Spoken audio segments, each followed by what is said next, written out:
Hi, everyone. Welcome to the Vinh and Ali Show, where we review brilliant books that we've read, extract the wisdom, and try our best to share it with you. I thought I'd pause there for you to jump in, Ali. That was weird. That was a pause of invitation. Like I've just started the show. You just looked at me and didn't do anything. I'm not going to say anything this episode. I don't know. It sounded like an advert, like an ad. That was great. Oh, mate, awesome intro. It might as well just be the Vinh Show. Hi, everyone. Welcome to the Vinh Giang Show. Ali, my co-host, ain't talking. He ain't contributing to this podcast anyway. That was a really nice intro. I was just admiring how nice that was. And then I was thinking in the back of my mind, I'm like, I don't think we've actually ever reviewed a book. Like, we talk about the books, but is it really a review? But anyway. Well, it's our version of a review. That's how, if I was to review a book, I'd literally be doing it the way we're doing it. That's true. All right. Well, thank you for that. Thank you for that absolute terrible intro of a podcast.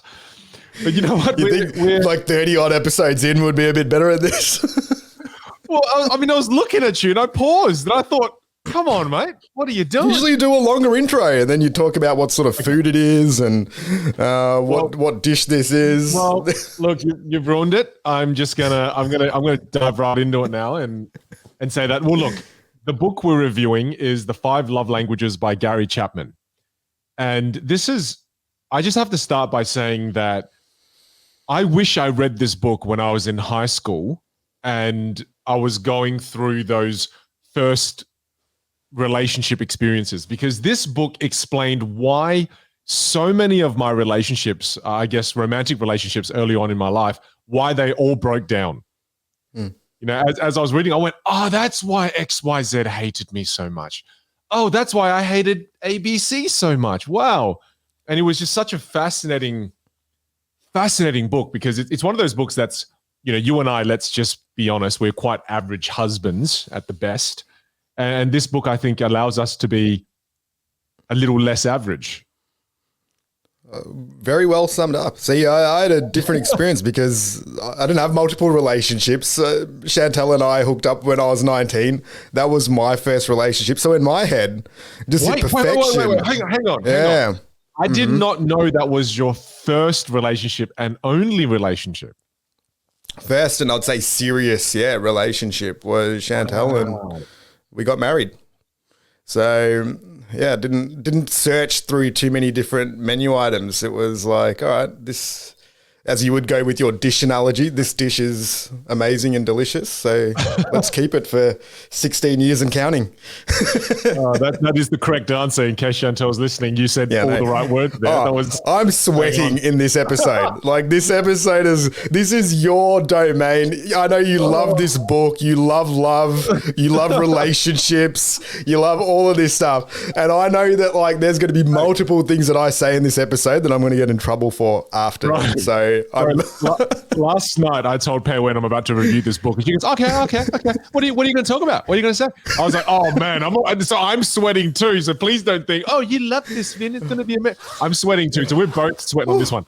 I don't know why I have a beanie on and a jacket. I'll probably I'm getting hot watching you in the beanie right now. Like, this is not good. Hey, we are at the start of winter. But look, okay, so the concept of this book, to kind of give everyone an overarching overview of it, is that Gary believes that there are 5 different love languages, okay? So let's just kind of give a summary of the 5. The first one is words of affirmation. So if your love language is words of affirmation, you love people using words when they communicate with you, and that's your love language. The second one is quality time. I think that kind of makes sense. Receiving gifts. And again, when I read this one, I immediately thought, oh, does that mean you're materialistic if you just love receiving gifts? But it's thoughtful gifts, things that require time. It's not just gestures. Get her a Gucci bag, get him an LV belt. It's not about that. The fourth one is acts of service, just cooking for the person, looking after them.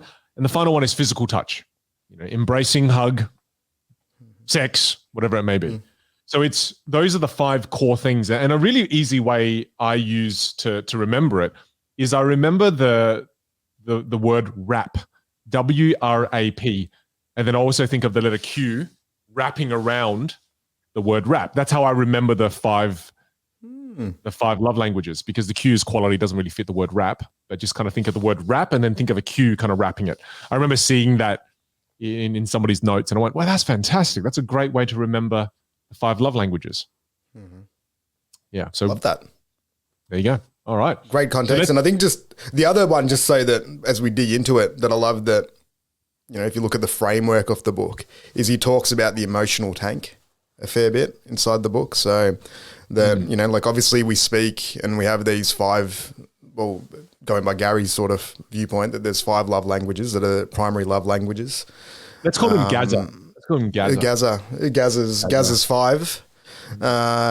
He's got the Gaza's 5, and then ideally if you're speaking in those love languages, then the end result should be that the emotional tank is getting fuller. And that's why we then do it. Cool. Well, I'd love to kick us off if you don't mind. Kick us off. Let's kick this off. Kick it off. What I found really interesting is, and I'd love to let everybody know what my love language is as well. I mean, it'll be interesting to what do you think my love language is? I'm sure I've already told you, but what do you think my love language is out of the 5? Well, I would say that you would be, look, I don't think you gifts. So we'll go by process of elimination. Okay, all right. Yeah. Like, you like a gift, but I don't think it's your love language. Yeah, correct. Well done. Physical touch. Yeah, you're a pretty huggy guy and you do those things. I think it's just like around the normal levels of physical touch. So we'll put that one. You know. Then quality time is very high up there. I reckon that's one that's even increased more recently. So I don't know where you rank it, but off my judgment is quality time, like just from a lot of things that you've been doing, like camping and activities. You go to the zoo every single day. So I think quality time is higher. I don't know where you rank it, but I'd say it's higher.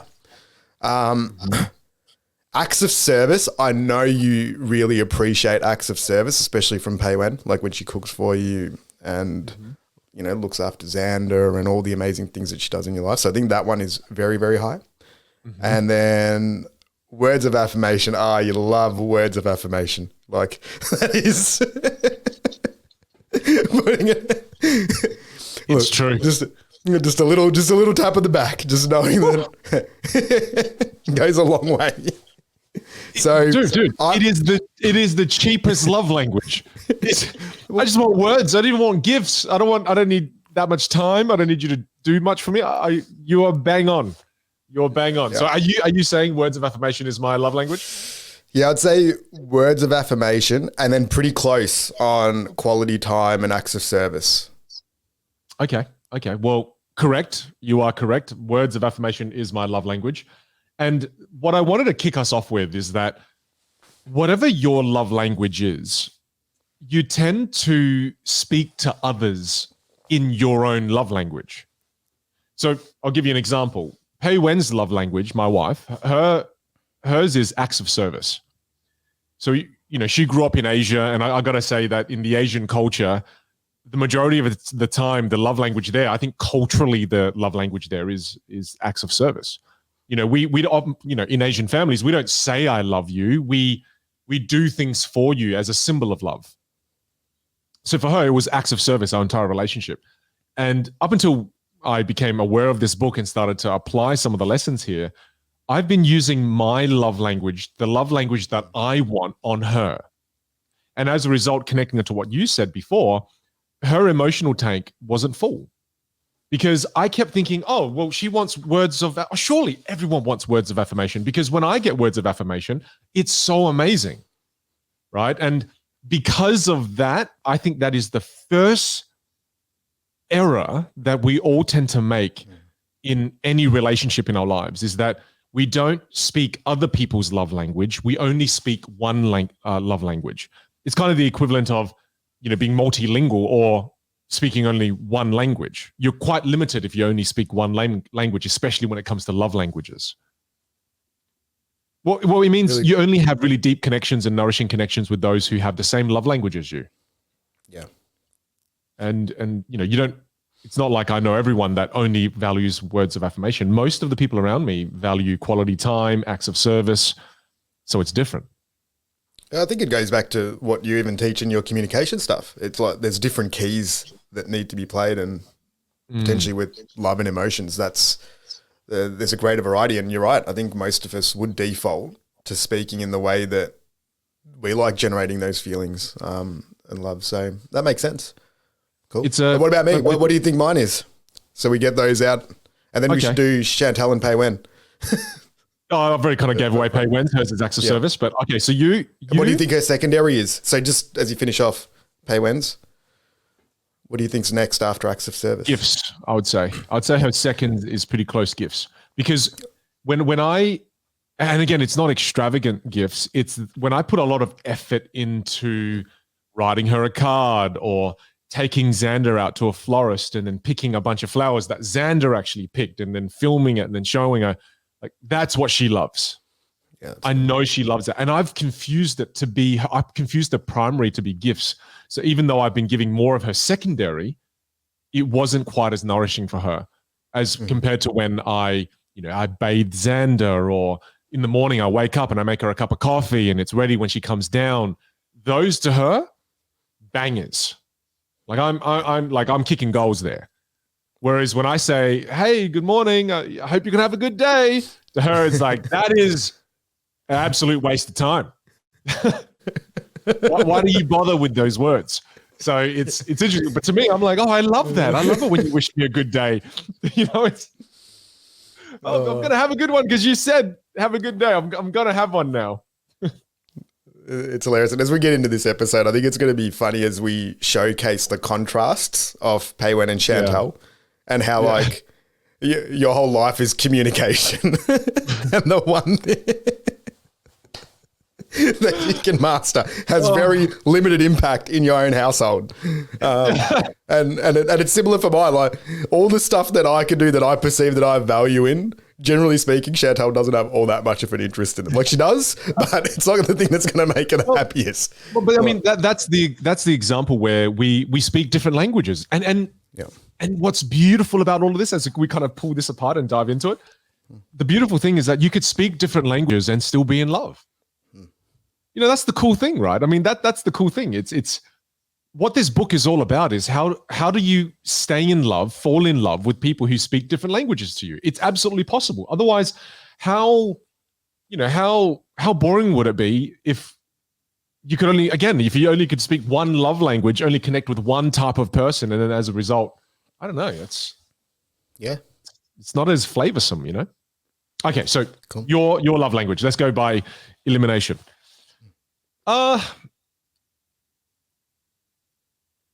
Acts of service for you? I don't know. I think you appreciate acts of service, but it's not top 3. Physical touch I know is important to you too. It's funny, but receiving gifts, it's okay. For you, I think I don't know if words even for you as well. You're See, I've got none. So for you, I think it's quality time. I think the banger one for you is quality time. You ain't really about the gifts, words. Yeah, they're nice to you when they're framed well. But for you, it's really about quality time. Everything I find with you is quality time. That's interesting. I think...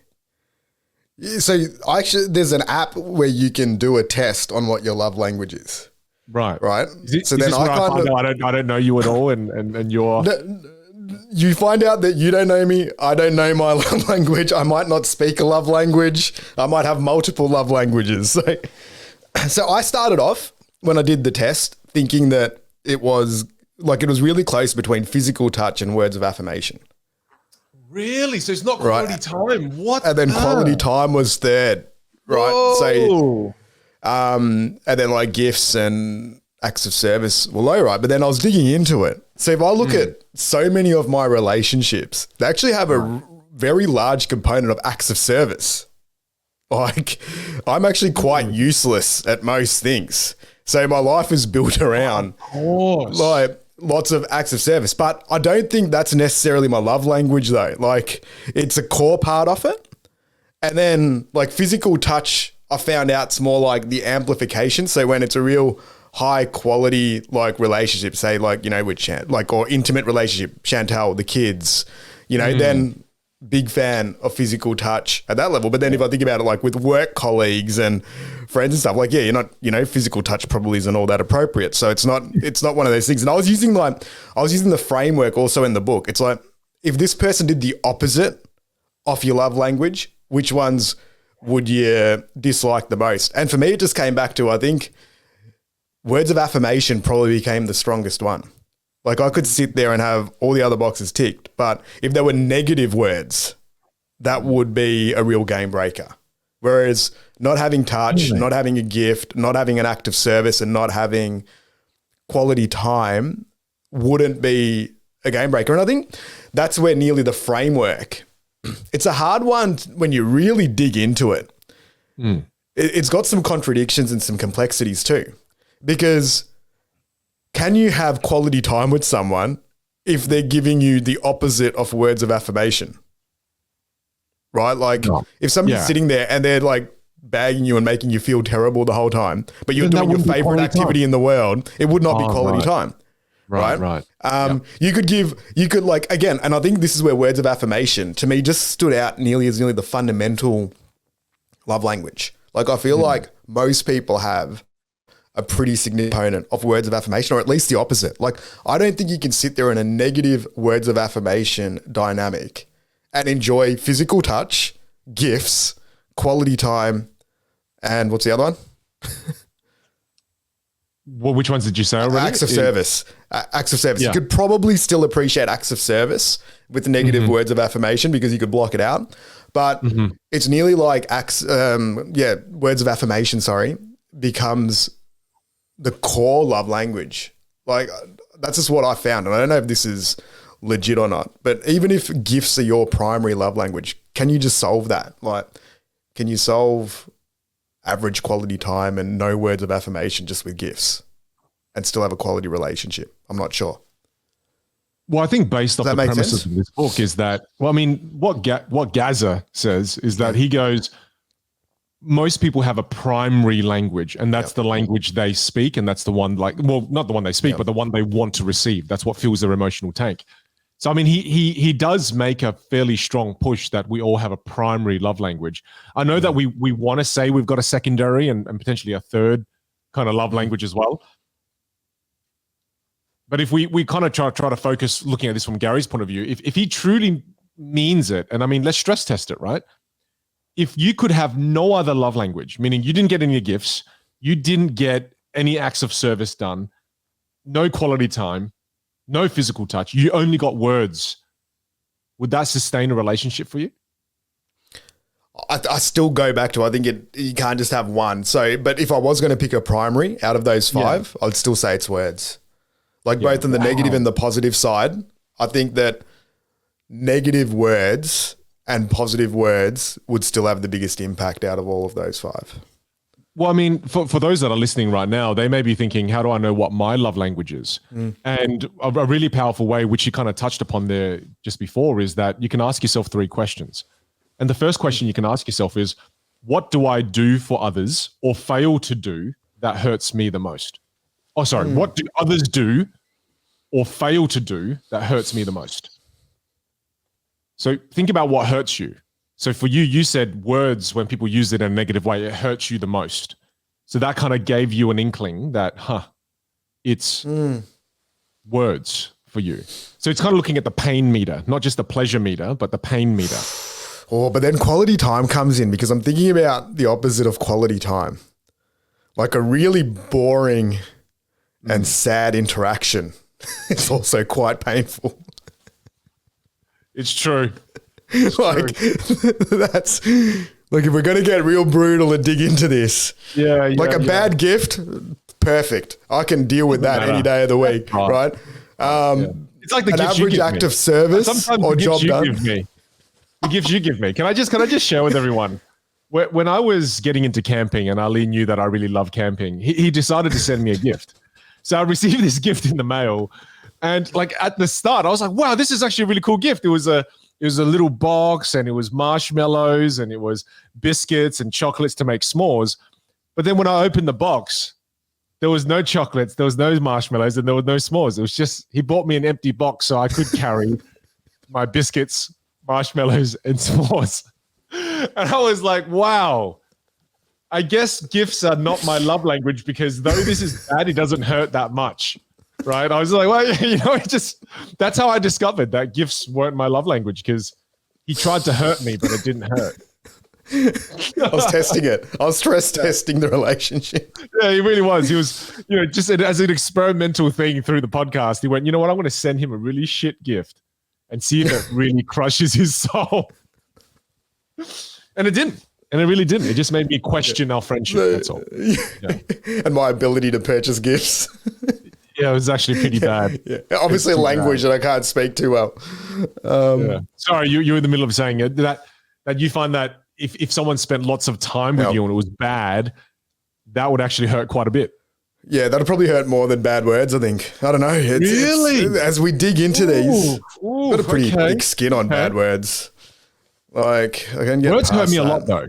Words from the right people, if they said it, it would, like if you said some really mean words to me in terms of like you really meant it, I think that would cut pretty deep for me. Words would send me into a pretty bad spiral. Oh, that's true though, because now I'm thinking about, like somebody that you really value saying bad words. Like say because there's different levels in different relationships too. Like again, I agree with you on that side, because if you and me had a fight and there were really bad words said, that would be worse than you and me being bored for an hour or two. That's right. That's right. That's the other side. So is it like there's different love languages in different circumstances as well?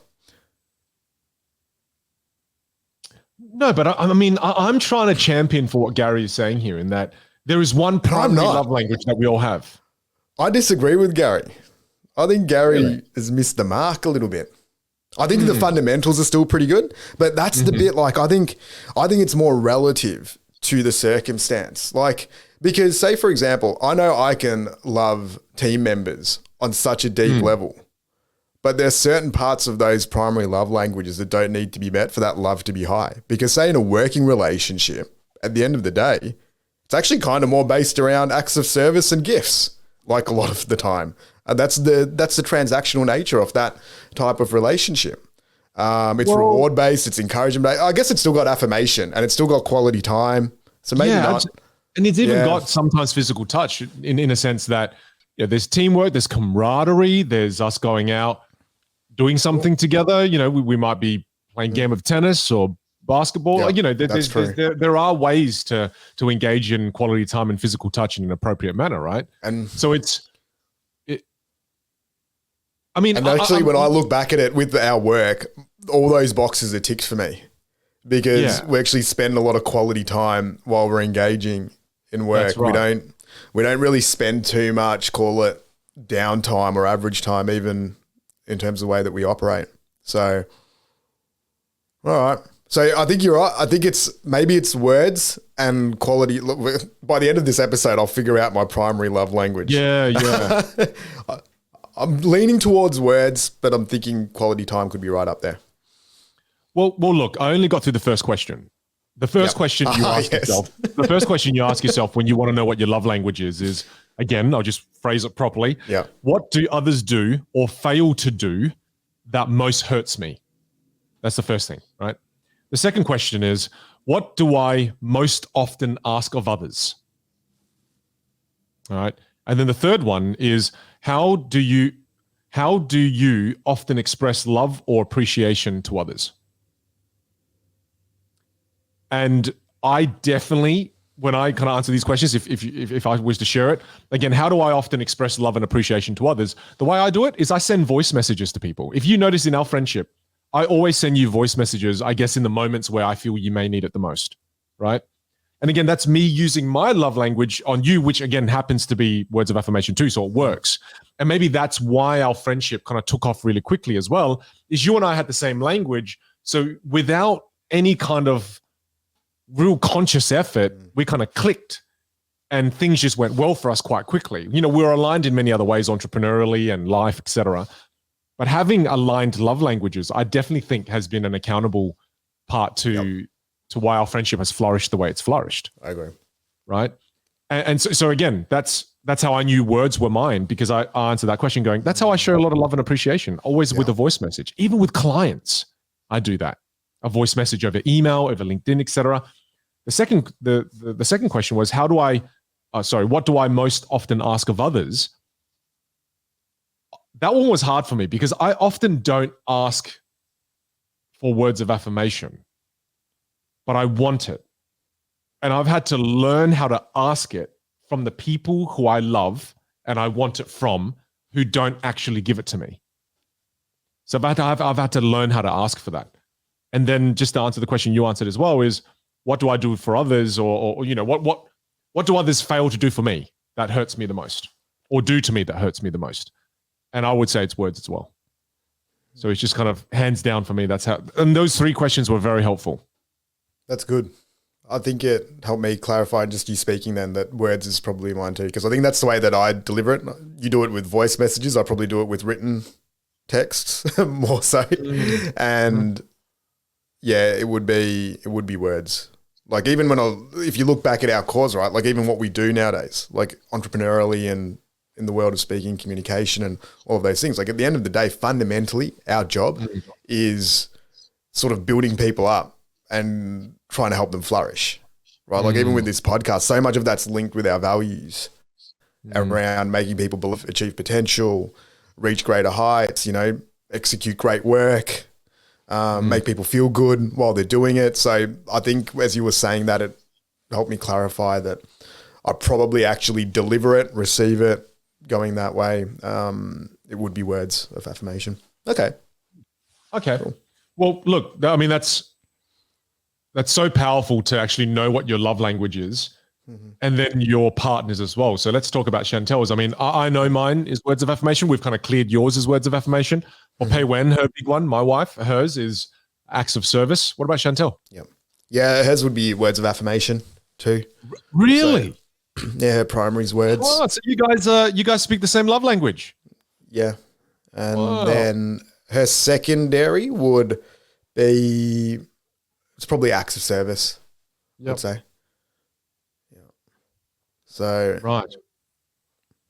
Yeah. So, and then we probably have seen that as well in our relationships. Like when we have little moments where we're both really around each other and we're building each other up, that's probably when we're strongest throughout our, you know, like team locked in. And I think it's been the result of a lot of things that we've probably both done as well in our lives. Like I think that interplay of, you know, that great foundation of support and then encouragement. And it's like, all right, yeah, I've got your back. You go do this thing that's probably got a low percentage of success and let's see how it pans out. I think that's always been when we've really flourished, whether it's, you know, building a family, moving out, like, and, you know, we started from like pretty humble, very humble beginnings, you know, where I remember one day, like, because we hooked up, I was 19, Chantel's a little bit older, she's 21. And this is how broke we were when we were 19, that I think I had like $5 left or $3 left. This is a random side story. We went down to the news agency, bought a scratchy and won $100. And we were celebrating like we just won the lotto. Like we went out and there was this meat pie place up the road and we went and bought like $25 worth of meat pies. And we're sitting there and we're like, yes, like this is the best thing ever. For days. Yeah, like I'm going to retire. This is like this is the end of the game. And it's amazing. And I think a lot of that is just based on, you know, seeing that unfulfilled potential that was probably there. And I think words of affirmation had a lot to do with that. And also acts of service probably, and quality time, like all those things, like the love languages stem, like when we've actually practiced them pretty strongly, I think they've resulted in a lot of the stronger things that exist within our relationship. And on the flip side, when it's not going so well, it's definitely when we're doing the opposite of that. Like rather than building each other up, we're diminishing, or, you know, you're playing that as every relationship does, the versus battle, and you go down that path, then I think it has the opposite effect. So I think Gaza might be onto something there with practicing the love languages that are most important? You made me think of my first few interactions with Pei Wen as you shared your kind of first moments with Chantel, right? The first time that I went on a few dates with, this was probably within the first 3 dates, what she did was Pei Wen invited me over after work into her apartment in the city, and there was a 3-course meal that she had cooked. And looking back, what's really interesting is that was her speaking her love language. That was her immediately speaking her love language. And if I had half a brain back then and did a bit more reading, then I may have understood more that, oh, wow, this person's actually expressing their love language to me. They're interested. Knowing the love languages and being very aware of it and knowing the love languages of the people around you can give you an insight into the communication, because that was her expressing love. And then my version of expressing love was, at the time, I remember complimenting every single dish, just loving it so much. And I was using my love language.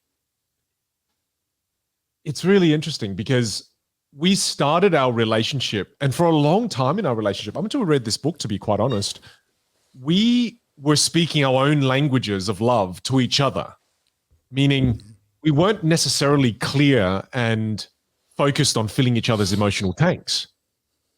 So this book was quite transformational for my relationship in that you're both words of affirmation. So that's amazing. Whereas for me, I've had to learn in the last, I'd say, few years, and I still am so bad at it because I keep defaulting to mine. I keep defaulting to speaking my love language.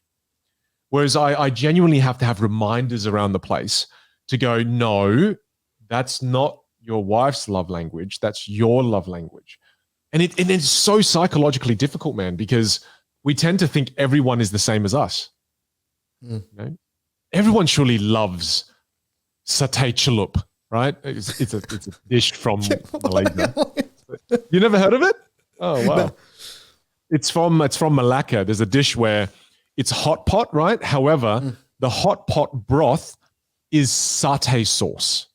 Oh, delicious. It's like a thick satay sauce, and it's the broth, and they cook it in the middle of this table. Not very COVID friendly, but then everyone, you just dip all the different foods into it, leave it in there to cook, and then when you pull it out, it's covered in thick satay sauce, and you just clog your arteries, but it's bloody delicious. But then this is the one thing I'm taking away from this episode is please do. I'm getting that. And then but I kid you not, one of the friends that went to eat this with us thought it was disgusting, couldn't eat it, didn't like it. I went, that is outrageous. But I mean, the point of that story there really is different people like different things. And as unbelievable as it is for maybe me, you, and Chantel to think that somebody else doesn't like words, it's the reality of love languages. People have different love languages, and it's okay. You just got to learn to accept that people don't all speak the same language as you. And if you want to be a functional human being and being able to communicate with others, you need to learn how to speak different love languages. Agreed. Just as you were talking about this, the thing that I really like about frameworks that are, because they're nearly like contextual models, the 5 love languages, and one that you use a lot, which we've really adopted over the last few years, is the color coding. Do you want to explain that a little bit too? Because I think even as we go down the path of this book, what this really is, it's an exploration, a further exploration of self-awareness, but how do you then apply that even in interactions with the people that you care about the most? I think if we're going to dive into color code, that's going to be a whole bag of worms. It's very long. And just to give everyone context, color code is just another form of personality profiling. Yeah. It's like the Myers-Briggs or the DISC profiles.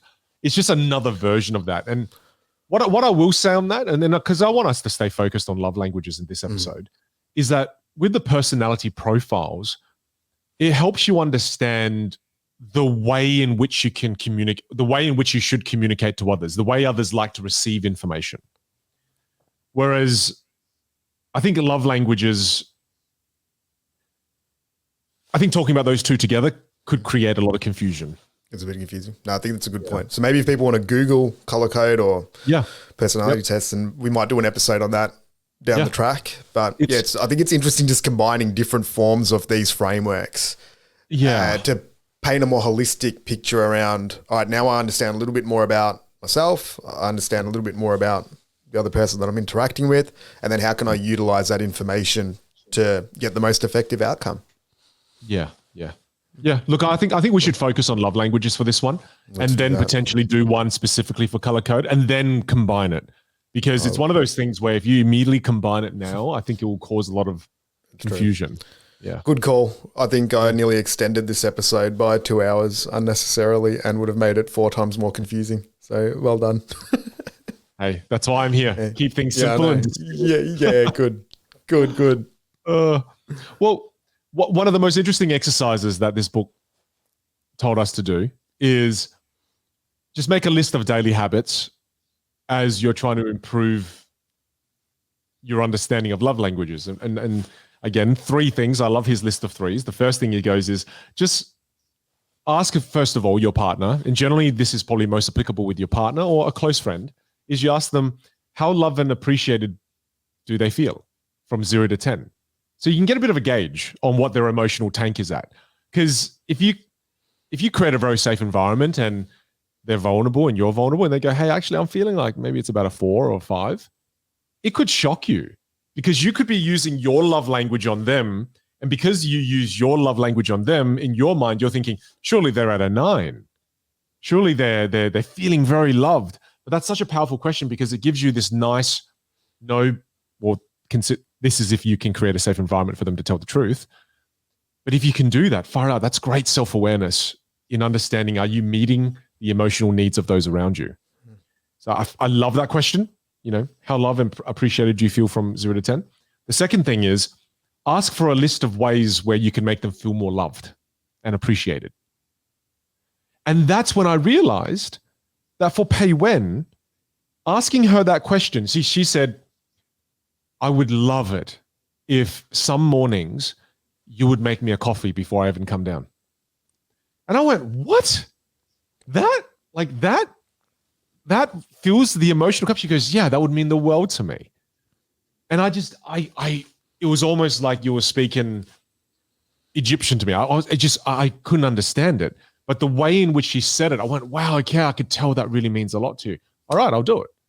And it brought her so much joy when I make her a cup of coffee, and I didn't realize that. But that now becomes a part of my toolkit. When I want to make my wife happy, when I want to fill up her emotional tank, she's having a bad day, I could go make her a cup of coffee, fix her favorite beverage, cut her up a piece of fruit or something. And that means a lot to her. So don't leave it to guessing. Ask the person. And the final thing is, these are daily habits of just asking the person, hey, how loved do you feel today? Second of all, asking them, what can I do to make you feel better? And then from that list, pick one of the things and do it. These were just the 3 things he says, try to make these things a habit. And that's how you start to be able to be better for each other. Yeah. It's amazing how simple these things are as well. Funnily enough, with Chantel, it was the same thing. It was just at the opposite end of the spectrum. It was a cup of tea before bed. Right? It's a cup of tea before bed. Really? And then the other one that we had recently was just doing normal things, more normal things as a family, right? Going down to the shops together. Because what we now do, just because of time constraints, stuff like that, it's I'll go do the grocery shopping, or Chantel will go do the grocery shopping. The last time we've actually just all as a family had a stroll at the shops and done those things together, it's probably been a little while, or we just do it less frequently than what we used to. And that was something that Chantel really values. She's like, I'd love us to do just more of that, call it routine stuff, but that sounds like quality time though. That sounds like quality time. So that's quality time on there. And the other one there, so it could even be that maybe on the words of affirmation, and that might be another part of this, is say if we both speak words of affirmation, it might even be a signal that we might be happy with how words is going. So now we're looking at the next couple on our list as well, which might be a little bit more quality time. It might be acts of service, and that might be how you then color in, say, if the primary love language, if you speak that might get you to a 5 or a 6 out of 10, let's call it. But then if you add in the 2 secondaries, that might get you to an 8. And then if you add in all of it and you have it in that perfect balance, that's maybe how you have a 9 or a 10 out of 10 relationship. because just all before parts you of the move pie forward can- with that, idea, I think it's so important to get the primary correct though. Because like, let's say here with you and Chantel, right?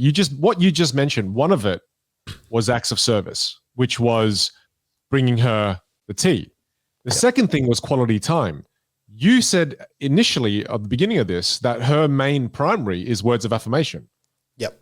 And the only reason I'm calling that out is because I think if you get the primary wrong, then you're missing out on 5 points. Now you're just playing with little 1 point improvements. That's right. If you get the others correct. It's like, now here's a food metaphor. It's like I ordered a steak, but it's got the salad, it's got the potato chips on the side, it's got the potatoes, it's got everything. But I ordered a steak, and then they bring out to me a piece of fish. I mean, I still got the salad, I still got the potatoes, I still got the hot chips and everything. But I didn't order fish. I wanted steak. So I think we've got to make sure we get the primary correct, because that's the main dish the person wants. Yeah. Agreed. You get that wrong and the whole meal is bloody ruined. Yeah, it's nearly like the 80-20 rule or Pareto's law. Right. You get the primary right, it's gonna solve a large amount of the problems. That's right. So I think that's a really powerful. You helped me understand that in a deeper way, just through that simple food metaphor. Because the other thing so what do you think Chantel's is then? Because you just listed two separate things. No, it's still words.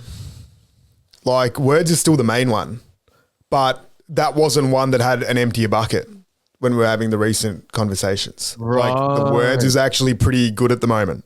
So she was happy with the steak. She was working on the sides. Yeah, wanted more sides. Okay. Yeah. Okay. All right. Yeah. So, because words, we actually solved words probably 5-6 months ago.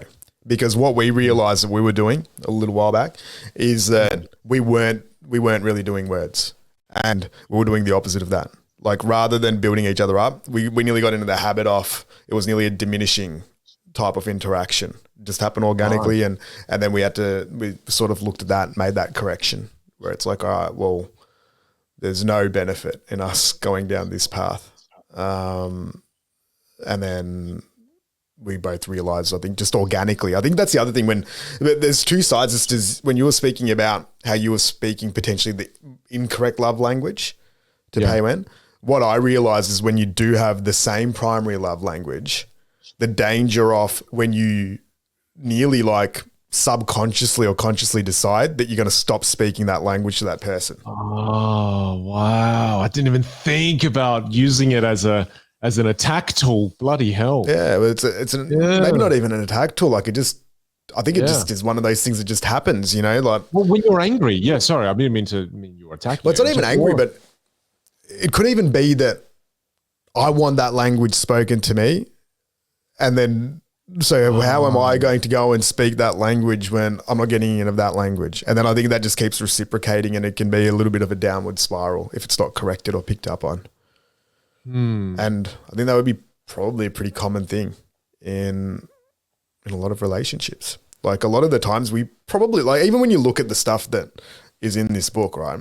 Like, a lot of it is pretty common sense. It's just kind of framed in a nice way. Like, I think deep down, when you've been in a relationship for 5, 10, 15 years, if you've been paying somewhat type of attention, we kind of know what our partners want. Like, I don't think you can get 10 years in and be like, that bucket was completely empty and it'd still be a relatively healthy relationship, right? Like, even, I know you're a pretty harsh judge on this though, because I know how much you want to optimize it.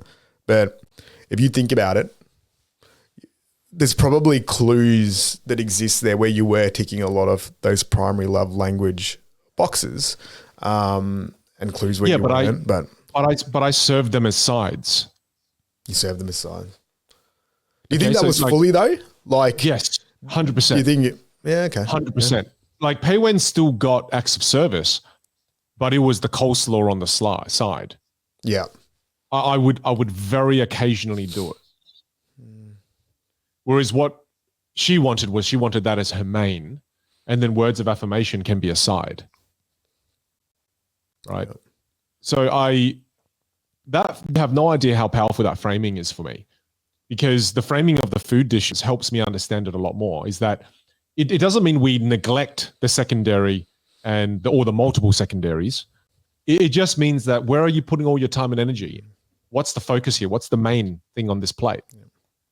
And the main thing on this plate for Pei Wen for the longest time that I was giving her was words of affirmation. And I just gave her love language, which was, again, acts of service, just on the side. A little side, not too much, just a little bit. Yeah. And again, like I know it's a vulnerable thing for us to talk about and talk about our own relationships, and partly why we're both probably sweating. But it's one of the reasons why I think I haven't been able to really help Pei Wen fill her emotional tank and do it well. I think that's where I can improve. And here's the thing too, in a relationship, I think it's so important that hopefully you're in a relationship where you can speak fairly openly with your partner, because I've been very open with Pei Wen as well to say, hey, my love language is words of affirmation. I want my main thing on the dish to be words of affirmation and acts of service. Look, hey, I love it too. Please don't misunderstand me and think I don't value it. But that for me is a side. Quality time, sure, like I love it, but that's a side. Words of affirmation is my main thing. And if you give me that as my main, happy as Larry. Then we can have some physical touch for dessert. Yeah, that's right. There you go. That's okay. I have to share this story. So I was at Ali's house, and I was sitting there in the corner, and we're just doing a bit of work on the laptop, and Chantel was in the room. And then Chantel, Ali's wife, she starts sniffing Ali's head. And I can see her from afar, just kind of sniffing his head. At first, I was like, "Oh, that's very loving." It's kind of like a bit of a kiss. It's like, when you put your nose to somebody's head and you go, you just give it a bit of a kiss. And I was like, "Oh, that's really sweet. Look at them being all lovey-dovey." And then I realized that it's not really a kiss, but it's a sniff. And then I kind of pay more attention, and I start noticing her taking really hard sniffs of Ali's bald head. And then I really pay attention and can't work anymore. I'm going, holy shit, she's going in for a whiff of his head skin. And she's sniffing and she's smelling it. She goes, and then finally she goes, "Oh, it smells so good, Vin. It smells so good." So then I'm sitting there now going, I want to know what it smells like. So now I'm curious, and I start having these wild thoughts in my head going, I wonder what it smells like. Does it smell like flowers? How could it be that good? I mean, it's just head skin. And then I, in a moment of weakness, I guess for you and I said, "Can I smell your head, Ali?" And you're like, "Yeah, bro. Yeah, no worries." It was late in the middle of the night. You walk over, he leans over so I can have a sniff. And I sniffed it. And I sniffed it pretty hard because I went, I want to get a real good hit of this. Good waft. Yeah, so I got a really good waft. My mouth was open. It was a full 3D, 4D experience. And then the moment it hits my nose, I couldn't believe how disgusting his head smelled. It was one of the worst smells. It was like dirty socks with blood. This story's really taken a turn for the worst. And it was the most disgusting thing. I lost so much respect for Chantel. I couldn't understand what was happening. And that moment it happened, which was only a month ago, forever changed our friendship. It was freaking awful. And that's how I realized my love language was not physical touch. Or smell. Or smell, yeah. Absolutely not. But it was outrageous. It smelled like sour. It was smelly. It's like, some people like blue cheese. And it's the mold. Like that's it's an acquired taste over 16 years. God. We're still too early in our relationship for you to appreciate the smell of my bald, sweaty head. Wow. Well, yeah. I don't know how this helps the audience. I don't know either. There was no wisdom there. There was definitely no wisdom. But look, I really appreciate you sharing that story. That's a few words of affirmation for you. Hashtag vulnerability. Yeah. Hashtag vulnerability. I guess it's unconditional love on and Chantel's side there. Like that's the next level. Well, I love in the book, it speaks about being in, I think it might be like being in love versus real love. Do you remember that concept? Where it nearly talks about like the initial, so it's the initial part of a relationship, call it the honeymoon period where there's passion and most relationships start like that. And I think the example that they used in the book was somebody who's been married 3 times. They, I do remember this now. The marriage lasts for like, the first one was 10 years, the next one was 6, the next one was 3. And the end of the story was pretty much starts off very passionate, loving, that feeling's really warm. Then you get married. And then reality kind of sets in and the world gets a little bit normal and those sort of initial, call it, lusty types of feelings diminish and then the marriage would fail. Yep. And just as we talk about that, I think it's really interesting because both of us, like Chantel and I have been together for 16 years. You've been together for how long? Was it 10, 12? Did you say? 2009, we started dating, married since 2015. So call it 13 years. And I think what was really cool in the book is it had a concept around deeper relationships and then how they then like love, like nearly the emotions, they get mixed with a bit of logic and reason and discipline and to actually have a long lasting relationship. It's actually quite an incredible thing that takes so many, repetitions and positive interactions and awareness and compromise and all of these bits and pieces. And I think it's just so interesting as we dig into it, especially when you see, what is it, like 50 to 70% of relationships fail within 10 years nowadays. Like just how you get that longevity and get the depth of a relationship and to expand out. Like that was just one of the things that I was thinking about a lot as I was reading this.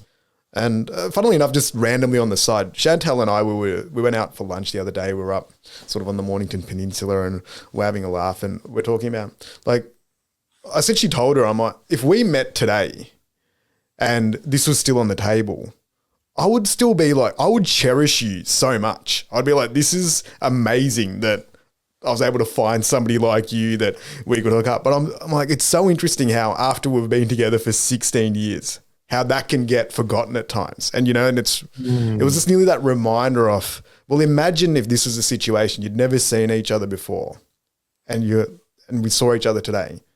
Would you still be rapt that that's the person in your life? And it was a pretty cool realization that, I would be. Like in that situation, if we went out on a date or whatever it was and we'd never met each other before, even 16 years later, I'd be like, I'd be so proud, like to introduce you to my family and my friends and, for all the interactions we'd have, who you are as a person, all these things. But it's hilarious how like as a natural progression on relationship, how much work has to actually be done to keep that relationship healthy and flourishing. We've spoken about this as well, where it's like dirt can come on the windscreen in a relationship and it can get tinged over time as well. So how do you keep renewing that and cleaning it and keep it moving forward? Well, to add a little bit of context to that metaphor of dirt on the windscreen, it's that, it's the windscreen of your car. While you're driving together in this vehicle called a marriage or relationship, a lot of the times dirt gets on every window and then you're driving blind. You don't know where you're going anymore. And I think the concept is how do we keep that clean so that we get to see clearly where we're headed, right? I mean, there are so many facets to a relationship because Pei Wen asked me this really interesting question last night because she knew we were about to do this podcast and I was just kind of talking to her a little bit and she made me feel really nervous about this conversation. Yeah, same here. We had the same conversation for about 2 hours. We had like a podcast. That's hilarious. It's one of those ones where it's like, will she still love me after this? Yeah. The thing is, Pei Wen asked me, she goes, now that you know that your love language is words of affirmation, she goes, say you knew this when we were first dating and you knew that my primary love language that I spoke was acts of service and it didn't match up with you, would you have still fallen in love with me? And I was like, damn it, this is a trap. I know it. I can sense it. I can feel it. I know it. Abort mission. I knew it was. But she looked at me super serious and paused for a really long time. I'm like, shit, I'm going to have to answer it. And thank goodness I'm a communication master. Oh no. As soon as somebody prefaces their next sentence with that, there's just a tinge of insecurity that's about to, that's showing itself. There is. Yeah. But I'm gonna back you in here with some words of affirmations. Like, thankfully you're the best communicator on earth and you were able to handle this situation. You were prepped for it. Come on. You got this. Thank you. So what I said to her was that there are so many dimensions to the love that I feel for you, because it's not just love languages. Like, love languages is one dimension of this. Whereas I love how loyal you are. I love that you look after the family. You look after me. Like, I've never had anyone look after me as well as you. I love that you give me the freedom to flourish with my career path and me doing what I love. I love that you give me time and space for myself. You know, I love that you plan these beautiful family holidays that we go on together. I love that when I connect with you on a deep level, we can talk about really tough things and move through it easily. You know, it's not sitting there going, "Oh, you're saying that because you want to use that to sabotage me." And no, there's none of that in our relationship. So I just kind of described it. I said, there's so many dimensions to the love that I feel for you. That, like, you're already a 9 out of 10 when I met you. Even if I was aware of this, that's one off. And guess what the beautiful thing about love languages is? Well, you can learn to speak another language. You know, but so many of the values that we had aligned, that's why I loved you, because she felt a bit concerned that, oh no, this whole love languages thing. Imagine if you knew about this before we met, maybe we wouldn't have loved each other. And I was like, that's impossible. We still would have fell in love. It's just one of those things it's an enhancer. It's not everything. And that's why I think there are some relationships in our lives, and this is not just marriages, but there are some people we meet and we go, man, we just click. That's amazing. I feel like I just click with you. You and I just, boom, just house on fire. And I think that is when people are speaking the same love language. So you can actually use this as a really powerful tool from a communication standpoint to build rapport with people exceptionally fast. The only difficult thing is discovering that person's true love language. You know, because these things, people don't wear it on a shirt, and you've got to be kind of close to the person to go, hey, you know, what's your love language? Have you know, what do people not do for you, or what do people do for you that hurt you the most? Like, those questions are very, you know, I'm not going to tell you if you met me on the street. You're one of my clients and you ask me that, I'm probably not going to tell you, right? Yeah, but it just made me think of that. Just kind of, A, it's multidimensional.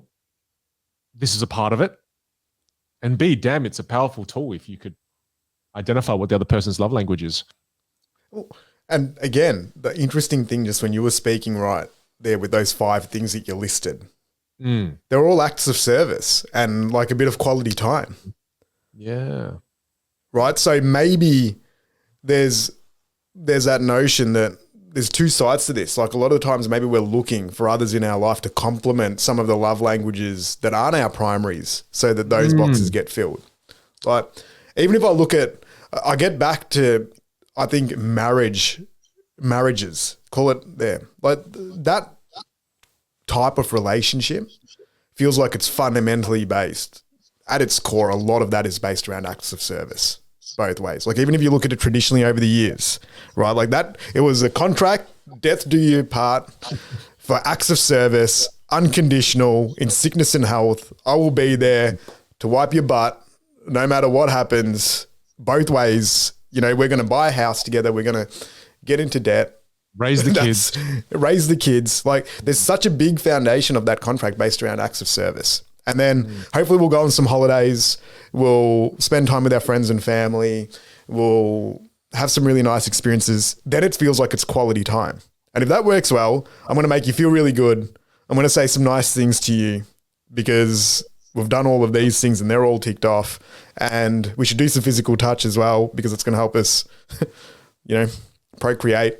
Like, that's kind of like the fundamentals of that thing. And we'll give some gifts to each other on our birthdays and at Christmas time and at Valentine's Day. And like, that's sort of, if you look at it, that's 90% off a relationship construct at the moment. I've got it. You've got it? I've got it. I've got something for you. And I've already said it, but I'm just going to say it again because I don't think you're acknowledging how brilliant this is. Okay. Come on. All 5 love languages when they come together, they make a complete meal. Whereas if you just have words of affirmation, again, that being you're all steak, in on this steak and sides. No, I'm in on it. And give me some damn words of affirmation here, brother, because it really is true. Because this is what we're saying. We're wrapping a metaphor around it so that it makes it easy for people to remember and digest, right?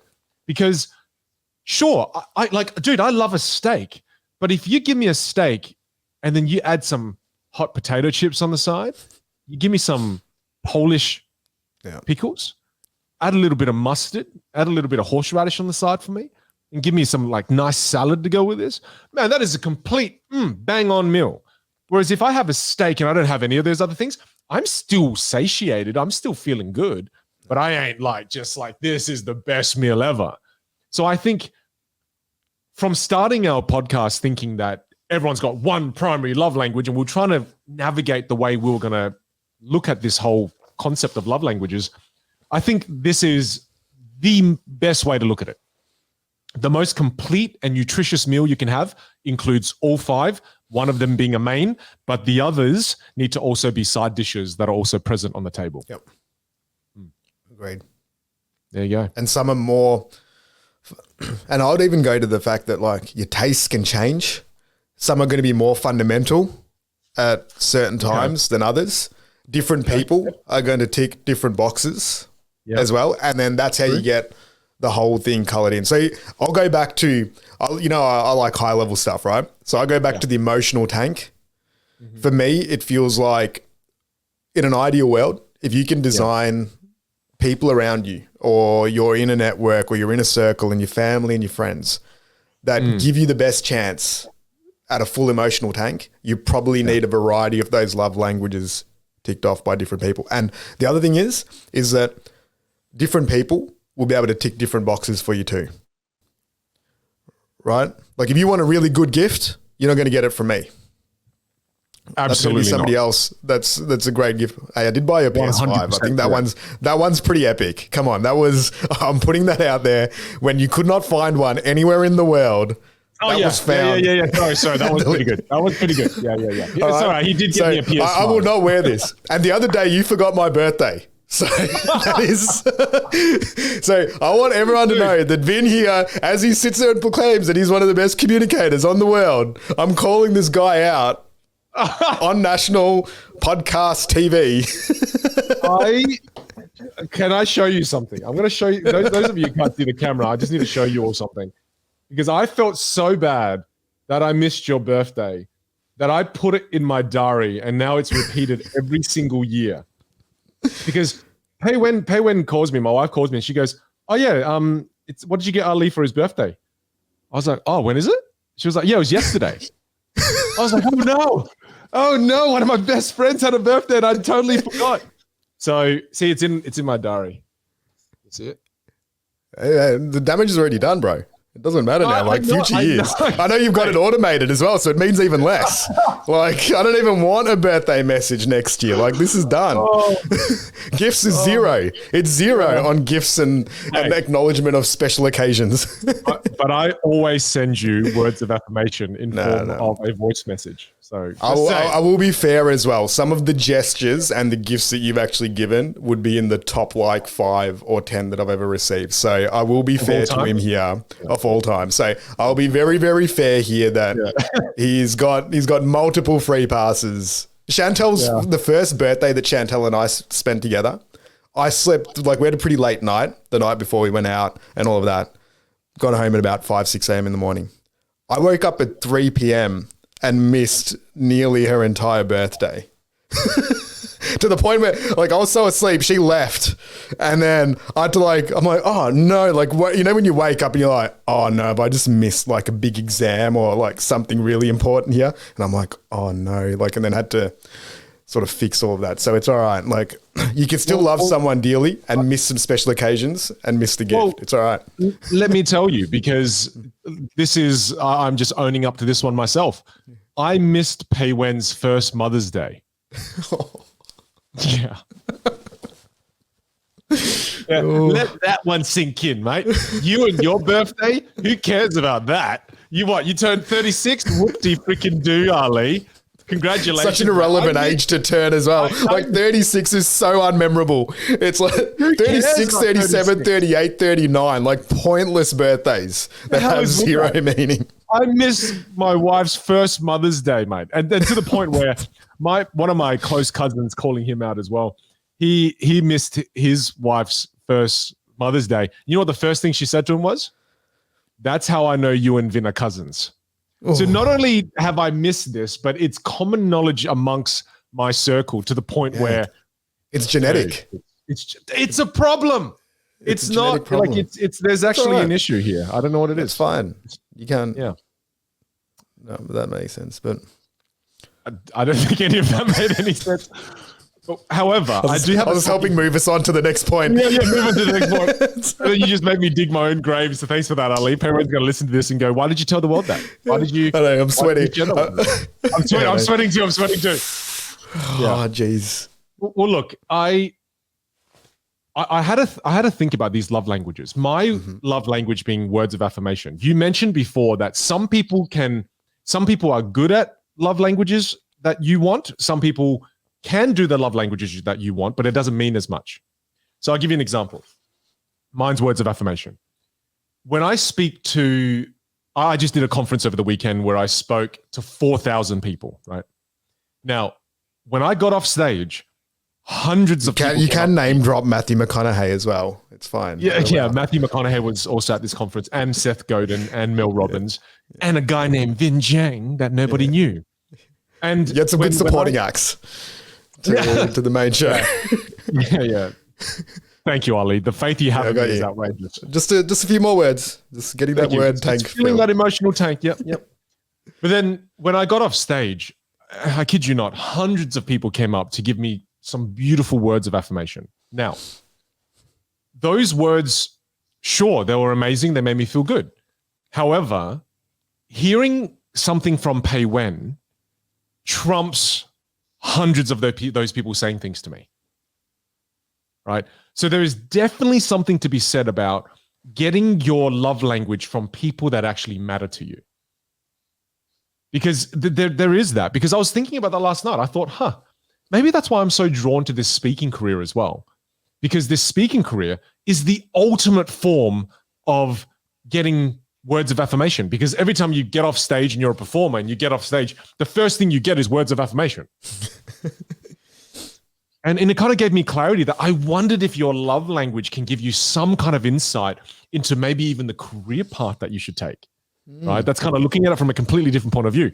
Because if it's imagine your love language is acts of service, right? And then you're in a career where all you're doing is sitting in a cubicle 5 days a week, service. 9 to 5, no human contact. Damn, man, that is so against. Yeah, I don't know. It's just using love languages as a self-awareness tool as to what kind of career path I should be in. I thought that was a really fascinating kind of topic that you seem to not care about right now. No, I love it. I think it's really cool because I was just thinking about even Chantel, like say if her two primary or secondary love languages are acts of service and words of affirmation. Yeah. Like she's a teacher. So that's pretty good alignment in terms of getting the feedback from the kids, working in a team, being able to serve, provide that service, collaboration. Like I think it makes sense. I think if you can align your career path, your vocation, your art, whatever it is that you do with your love languages, it's probably going to be another amplifier. Absolutely. Yeah. I mean, another point that I thought about as well. Sorry for hogging the topics at the moment. You can do the next one. But another point that I really was fascinated by talking to Pei Wen last night was, I wonder how we develop our love languages. And I believe what Gary says in the book is that the love language that we currently have tends to be influenced by the love language we were given when we were young. But then when I thought about that, man, growing up in an Asian family, there ain't no words of affirmation. It was acts of service. The way that my parents showed me love when I was young was through making sure there was food on the table, making sure that I had warm clothes during the winter and nice new clothes that my mum would sew when summer came round. There wasn't much words of affirmation at all, yet that's my love language.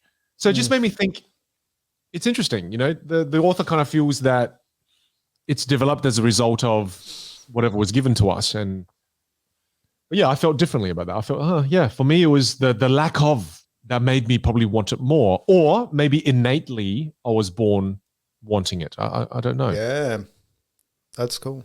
Like I know definitely with my mum, the language that was spoken was words of affirmation. Like that's right. What she gave me a lot of.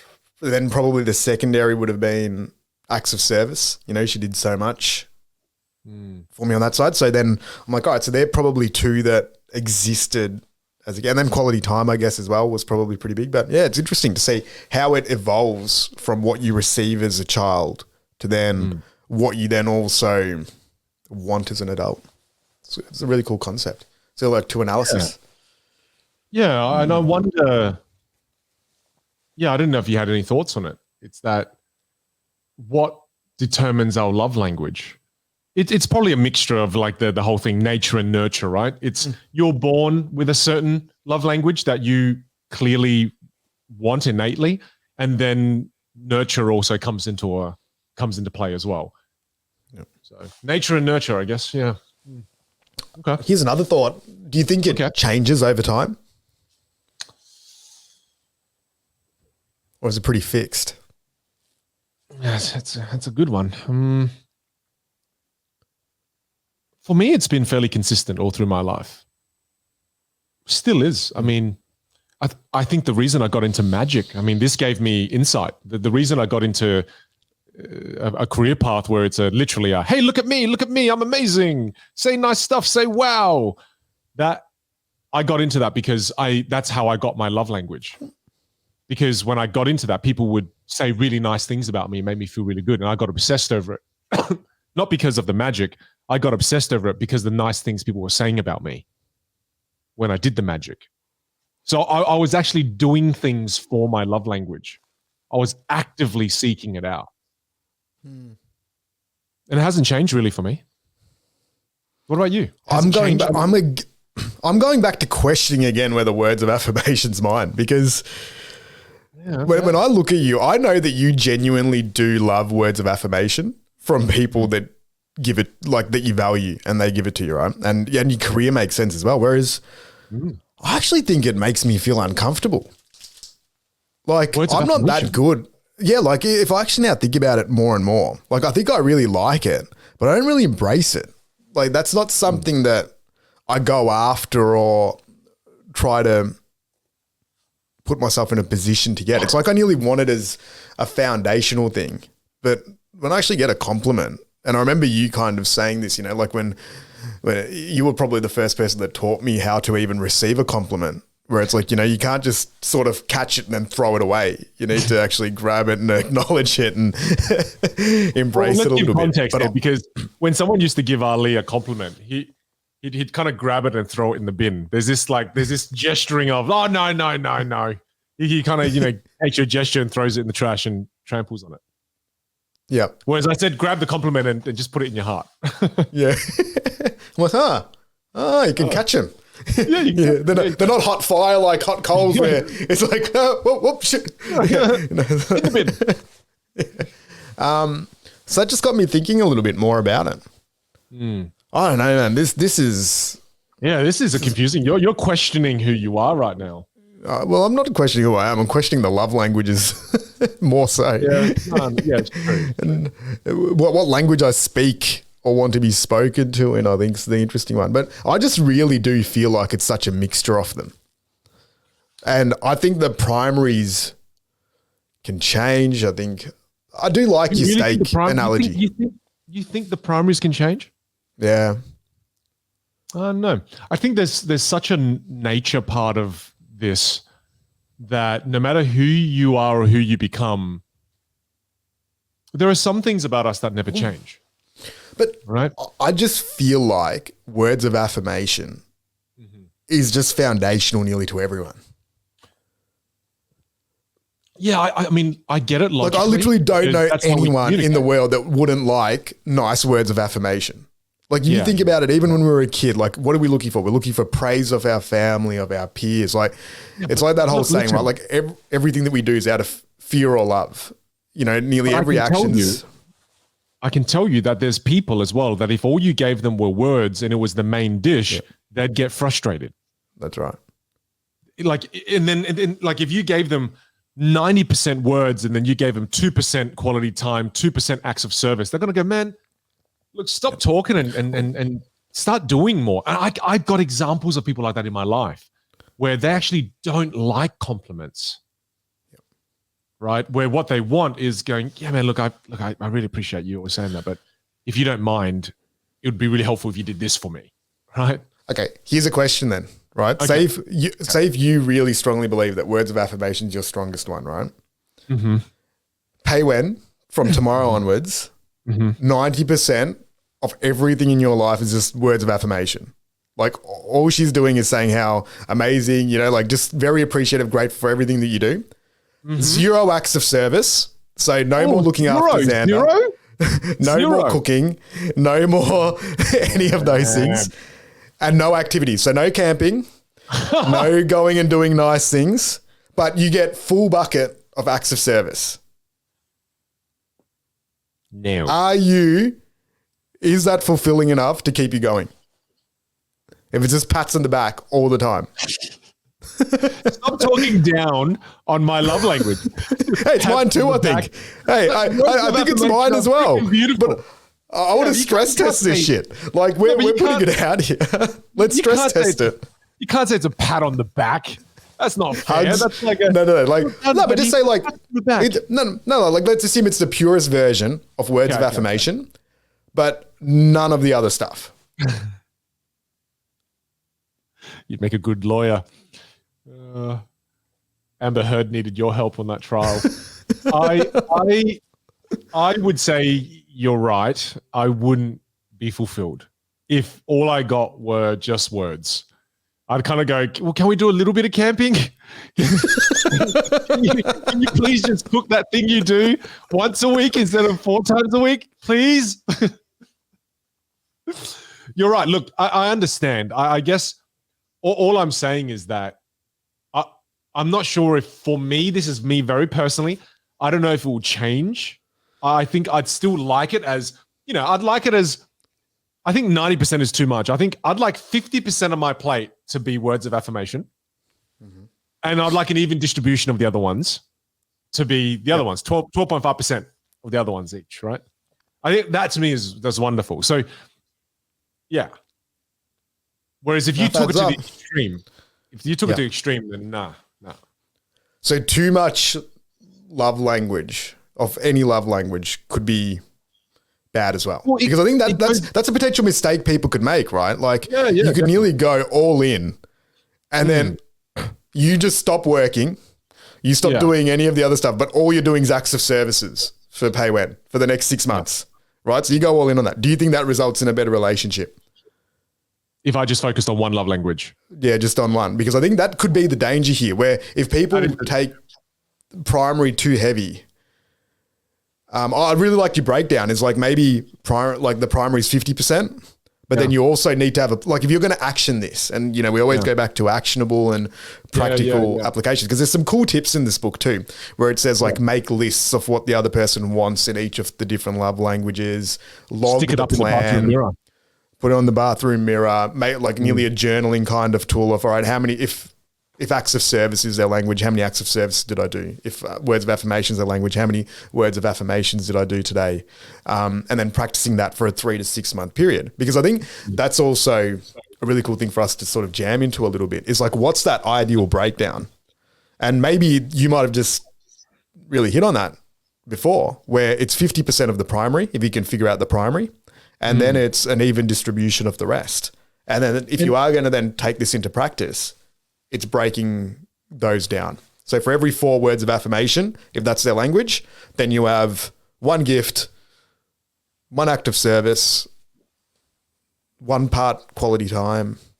I like that. And 1 part physical touch. I like that. And That'd be nice. That sounds pretty nice to me too. Well, it sounds nice, but I don't think we can create a blanket kind of formula that works for everyone, because again, if we go back to that steak analogy, some people would like the main sides is I just want hot potato chips with it. Well, if you're a vegetarian, you're not really going to like Well, that's right. Then sure. Then tofu. You have 50% tofu, right? But I'm just saying that the composition between primary and the secondaries, and that's self-awareness, right? Because if you can work that out and then communicate that to your partner with clarity, with love, in a way that's non-threatening, in a way that is safe and not attacking, then you're just telling me what you want when you go to the restaurant. And then because this is the funny thing I get into when I talk to Pei Wen about it. She goes, well, I don't want to have to tell you these things.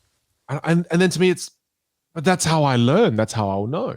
And we've gotten better over the years of her telling me more of these things. And I'm very proud of us as a couple, because in the beginning, it kind of felt, oh, but aren't we killing the romance? Aren't I destroying the spontaneity of this? But when you've been together as long as we've been together with our wives and our partners, it's no longer about that young kind of that lust period. It's not that. That's great when we had it. Yeah, that's cool. But I love where we are now too. You know, where we are now, we can have these deep, wonderful conversations about life, laugh and cry within one conversation together before we go to bed. Literally did that last night. And it's just, that is such a beautiful relationship. And if I had to choose that over kind of that young, crazy love, I choose this time and time over. Like, this to me is a way more nourishing thing that I want as an adult. Whereas that, yeah, that's fun, but we had that already. It's kind of like, I don't yearn for that anymore because we've created something pretty cool here, right? Yeah. So again, what I'm saying is, when you are able to really become clear on, hey, and again, I do apologize to the vegetarians. My parents are vegetarians, so they're going to hate this if they ever listen to this, but it's okay because they don't speak English. So, sorry, but they do speak English, just not very well. But God. So it's good to you didn't see it coming. I love it. You didn't see it coming. You really didn't see that little accent there coming. I got you. But what I'm saying here is, when you know the composition of what you want on your plate, me, 50% steak, 12.5% pickles, 12.5% hot potato chips, 12.5 coleslaw with the sultanas in it, and then another 12.5% with the condiments, you know, the mustard, the radish, the horseradish, etc. Ultimate. And then if I now have the courage to be able to communicate that to my partner and go, hey, this is what makes me feel complete. Are you willing to learn this love language that's not innate to you? Are you willing to learn some of those side dishes as well because they're not innate to you? Would you do that for me? I think having the courage to ask that of our partners is so important. Otherwise, and this is the thing, you are the only one in this world that knows what you want. We've just got to learn how to communicate that. I like it. So self-awareness, I think it all starts with you taking the time to be aware of what it is that you want and how you want it. And then communicating that and being really clear. And then asking your partner to do the same so you can be better for each other. Because the game we're playing here is not, we've just started dating, it's been 6 months. We've been together more than 12 years. It's a different kind of game, and it's a hard game. And it's a game that requires truth, self-awareness, and vulnerability. Yeah. And here's the thing. If there was a fixed formula to a happy and long-lasting relationship. That's right. There's been billions. It's a bit like being a parent. If there was a proven way how to parent a child, there's enough data sets. Like, it's happened enough times that people have gotten into a relationship, had a kid, had any of these interactions. But yet, even the smartest people have been studying this for 20, 50 years, still haven't said, you know what? I've found the formula. Here's the answer. If you do these 6 things, You're going to have a 20-year relationship that's going to be at an 8 plus out of 10 happiness level. It's going to be amazing. Everyone's going to admire it. Everyone's going to want to emulate it. Like there's nothing like the amount of times you and me have had conversations where we're like, who can you think of that you know in your circle who's got a relationship that you'd want? And then there's this crickets. Like we're like, oh, that one's pretty good, but not really. Like that one's solid, but I wouldn't want that one. That one had potential early days, but sort of dwindled a little bit. This one's pretty new and fresh, so it might not really last. Let's see what it's like in 5 years' time. Yeah, that's right. So it's like there is very few examples of like, oh wow, that person just day one until year 30 dominated the game. The most perfect relationship, gold standard. Here's the Nobel Peace Prize for solving relationships. Like, give us the formula. And the answer is it's potentially an unsolvable full equation. But you can figure it out somewhat, just like parenting.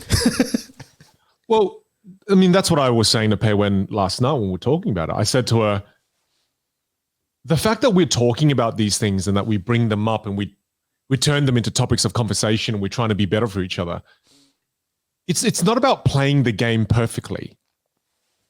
It's about playing the game. It's about being engaged in the game. It's about wanting to play the game together. It's about wanting to continue to play the game, right? It's not just about, because you said something before that made me really reflect. You said 60 to 70% of people don't last in this game. I think the number is higher.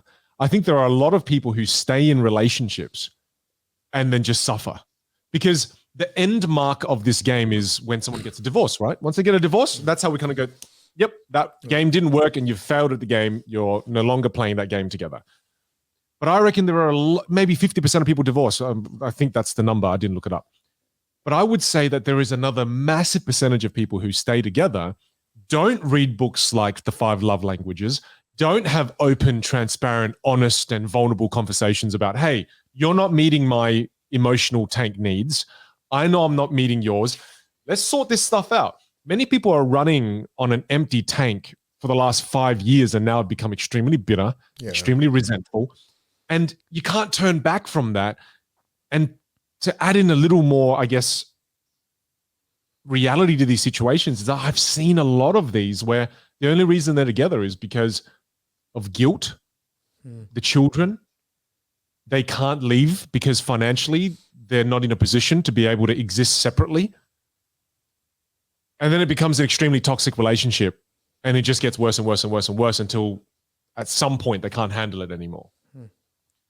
Yeah. So I just want to acknowledge that I don't think it's just 60, 70% of people lose this game. I think a lot of people lose this game, and it's because we don't get given books like The 5 Love Languages. We don't learn about personality profiling early enough in life. I mean, far out. Imagine having this book, bro, when we were 18. Imagine having it mandatory in schools and then we learn about this. How much would that change your life? I think I really liked what you said there around, there's probably a lot of people out there that are listening to this that might have an emotional tank that's been empty or hasn't been filled for a while. For a long time. And what I really liked in this book, multiple times, our friend Gaza, he kind of went to, like, he said a couple of things that really relate to this. One is that love doesn't keep score. Right. And I think the meaning behind that is that a lot of the times when we put our love out there or we do something nice for someone, if it's not reciprocated straight away, we'll then be like, no, that didn't work. Or that wasn't worth it. Like I put myself out there and it wasn't given back to me. And that can happen a lot, especially in longer term relationships. It's not because the other person, doesn't want to do it. It could be they're distracted. There's other things going on. They just didn't feel it. But what I really love there is he's like, do it for 3 months. Do it for 6 months. And then maybe in month 3 or 4, you'll start seeing a shift. So if your tank has been empty for a long period of time, if you're expecting somebody to come along and just fill that tank for you, that might be the most difficult way of doing that. But if you're able to be the proactive person that goes out and tries to fill other people's tanks as much as you can, then maybe there's a chance that's going to be reciprocated and it's going to come back to you in some way, shape or form. And I thought that was a really cool point in the book. Love where it's that. like, you take control of the actions that you can do by the languages that you speak. Do it for a consistent period of time, log it, track it, get better at it, at executing it, and then review the results in 6 months and then see where your tank's at. And if the only thing I'll say it. differently to what you said, Ali, is review it more frequently. Because there are quite a few reasons why the love language that you're starting to share with others may not work. And the first one, being the most obvious one, is that you have identified the wrong love language. You thought that their love language was words of affirmation, but you're actually wrong. Their love language might be physical touch, right? So I think review it frequently because it may not be working because you've got the wrong damn love language. Yep. And I would say the second thing is that if your emotional tank is empty, chances are their emotional tank is empty. And if you're trying to fill up their emotional tank, it takes a little time before the tank gets to the first bar. And the other person is not going to fully feel the effects of their tank being filled up until you get to maybe the second or third notch. It takes a minute because when you know, a part of the reason why I think it may not work too is the other person might just be going, oh, here you go. What do you want? You know, you just want something from me, right? So you just got to keep giving to get past that point so you build trust with that person. And the author actually said this as well, is that if you got the love language correctly, and you keep trying to fill this person's love tank consistently and build trust with them, and it still doesn't work, then the reality is that person could be emotionally involved with somebody else. They're getting it from somewhere else now. Yeah. So your filling of the tank is no longer effective is because they're getting their tank filled somewhere else, right? And those were three very powerful points that I think the author pointed out, is get it right, do it long enough so that it gets up to the halfway point at least, or a third of the way, so they really feel the impact of their tank being filled. And then if you do all of that and it doesn't work, it could be that they're either out of love with you or they're in love with somebody else, or they're getting it from somewhere else. Really cool. I loved how you wrap that point up. And it just feels like a level of discipline and execution is required for this to actually work. Even though we're speaking about something like love, which is a little bit airy-fairy at times and can be hard to define.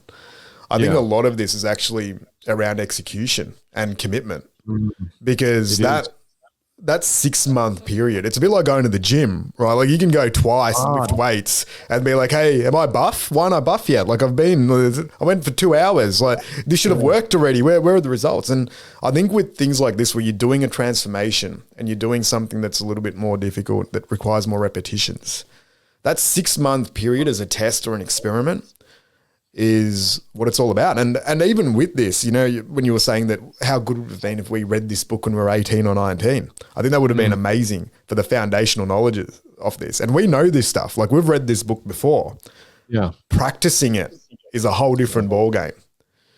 And it's cool that it actually does provide some guidance on how to practice it. And it might just be a few basic things, but I just love logging stuff and trying to get streaks. Like if you could sit there and say, your partner's love language is words of affirmation. If you can get a streak of 180 days where you said a word of like 3 words of affirmation every day for 180 days, that's 500 words of affirmation.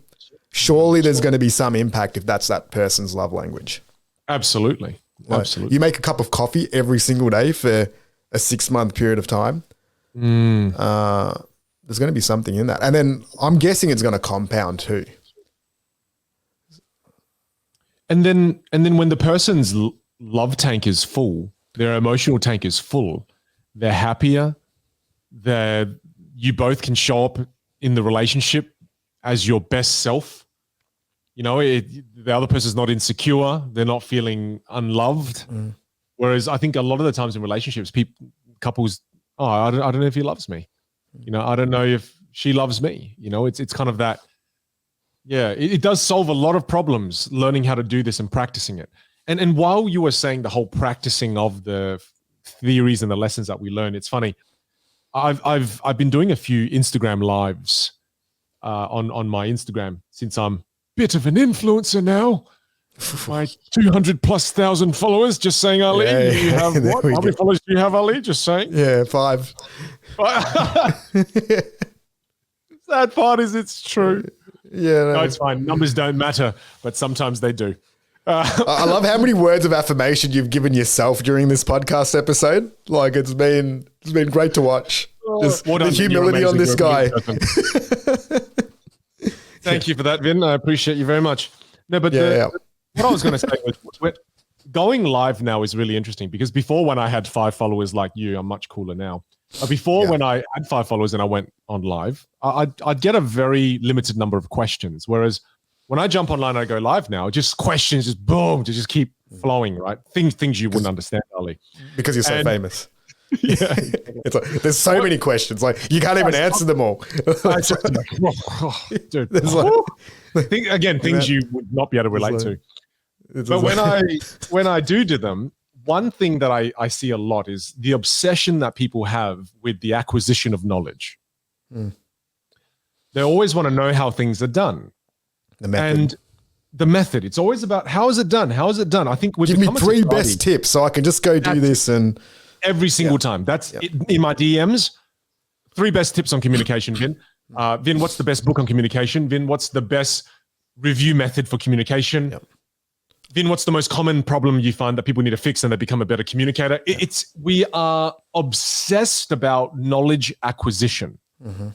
We are not. And the answer is download, if you want to become a keynote speaker, download Vin's keynote, spend a month copying it word for word, go to a country where he's not currently speaking and deliver it.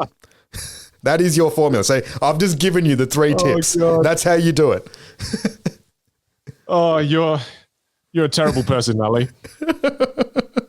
Please don't do that. I don't need any more competitors. I guess the point of what I'm saying is I really want to call out that addiction to knowledge acquisition. And I feel like we need to start moving towards more knowledge application. That's enough reading about how to swim. You've read enough books on how to swim. It's time to jump in the water. Stop reading about how to swim. It's time to jump in the water and practice. And that's kind of where I'm at in my life now with the majority of lessons in my life. I'm less now obsessed about knowledge acquisition. I'm more obsessed about knowledge application. Because I think application is what's going to move us towards mastery, not just knowledge acquisition. There's that fable. There was a class and the teacher split the class into 2. And the teacher said to one side of the class, the left side of the class, the teacher said, look, all of you, I want you to make as many pots as you can in the next 2 weeks. Make as many pots as you can. It was a pottery class. And then he turned to the group on the right and he said, all right, you guys over here, I want all you guys and gals to only make 1 pot in the next 2 weeks, but it has to be the most beautiful and perfect pot. At the end of the 2 weeks, the most perfect and beautiful pot came from the group that made the most pots, the left group. Whereas the right group that tried to make the one perfect pot, they ended up making up the shittiest pots that were in the class. Which the point of that story is there is a beauty in application that is only achieved through volume. And I think this is one of those books where it's so difficult to speak a language that is not your own, that if you don't apply it on a daily basis, weekly basis, have reminders stuck in your office, in your bathroom, in your toilet, this is one of the hardest things to apply. Because I feel like you and I, we're not the brightest of people, of course, but I am. Okay, you are? Okay. That's why you have no followers. But I just needed a word of affirmation because you diminished my follower count so badly. So you I had to lie about it. I just fill that tank up a little bit. I was running low. But what I'm saying is, and the reason I brought that all up and went on that rant there is, you're really going to have to commit. You were saying you're not the brightest person. So continue from you not being very bright. We are not the brightest people out there.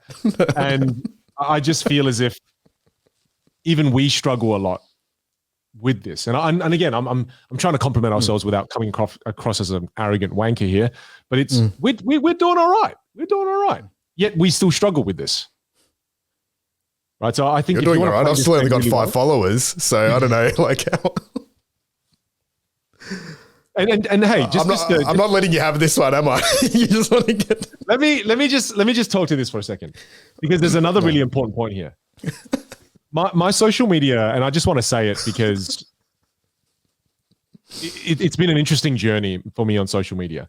I've been creating content for the last 9 years, and for the last 9 years, I've never ever experienced growth like I have in the last 4 weeks. And this is where that conversation comes up. I know this is a bit of a tangent, but I think it's important. It's that people think that, I mean, immediately I had speaker friends who reached out, people who know me reached out and go, hey man, dude, that's amazing. I can't believe all of a sudden, like, it was so quick. You went from like 10,000 now to, overnight success. That whole conversation started coming in quite frequently. And I actually got a bit annoyed at it. I was like, well, it didn't happen overnight. It happened over 9 years. I've been creating content nonstop for 9 years. And again, it speaks to the power of volume. Volume does also create quality, right? It's not the most effective and efficient way to learn, but I think when it comes to love languages and applying or learning a new love language, I think volume is also going to help. So if you think your partner's love language is words, try a whole bunch of different words of affirmation. Compliment the way they look, maybe compliment the way their energy is that day, compliment on some of their successes, share some of their wins, or, like a volume of it would let you experiment and learn what is the most optimal thing. It's kind of, again, just speaking to the importance of volume and how volume leads to quality and success. Absolutely. And we usually use the analogy that we're all about collecting dots. And I think just closing off your point there around knowledge acquisition and knowledge application, I think the reason why a lot of people ask you for your top 3 tips, top 5 tips, is they're also at the stage where they're collecting the dots, right? So you do need, it's nearly a combination. You need some direction around this person's doing it really well. If I can find out their 3 to 5 dots, that gives me a starting point. And they might also be looking for a starting point of where to apply, rather than like, okay, well, where do I actually start?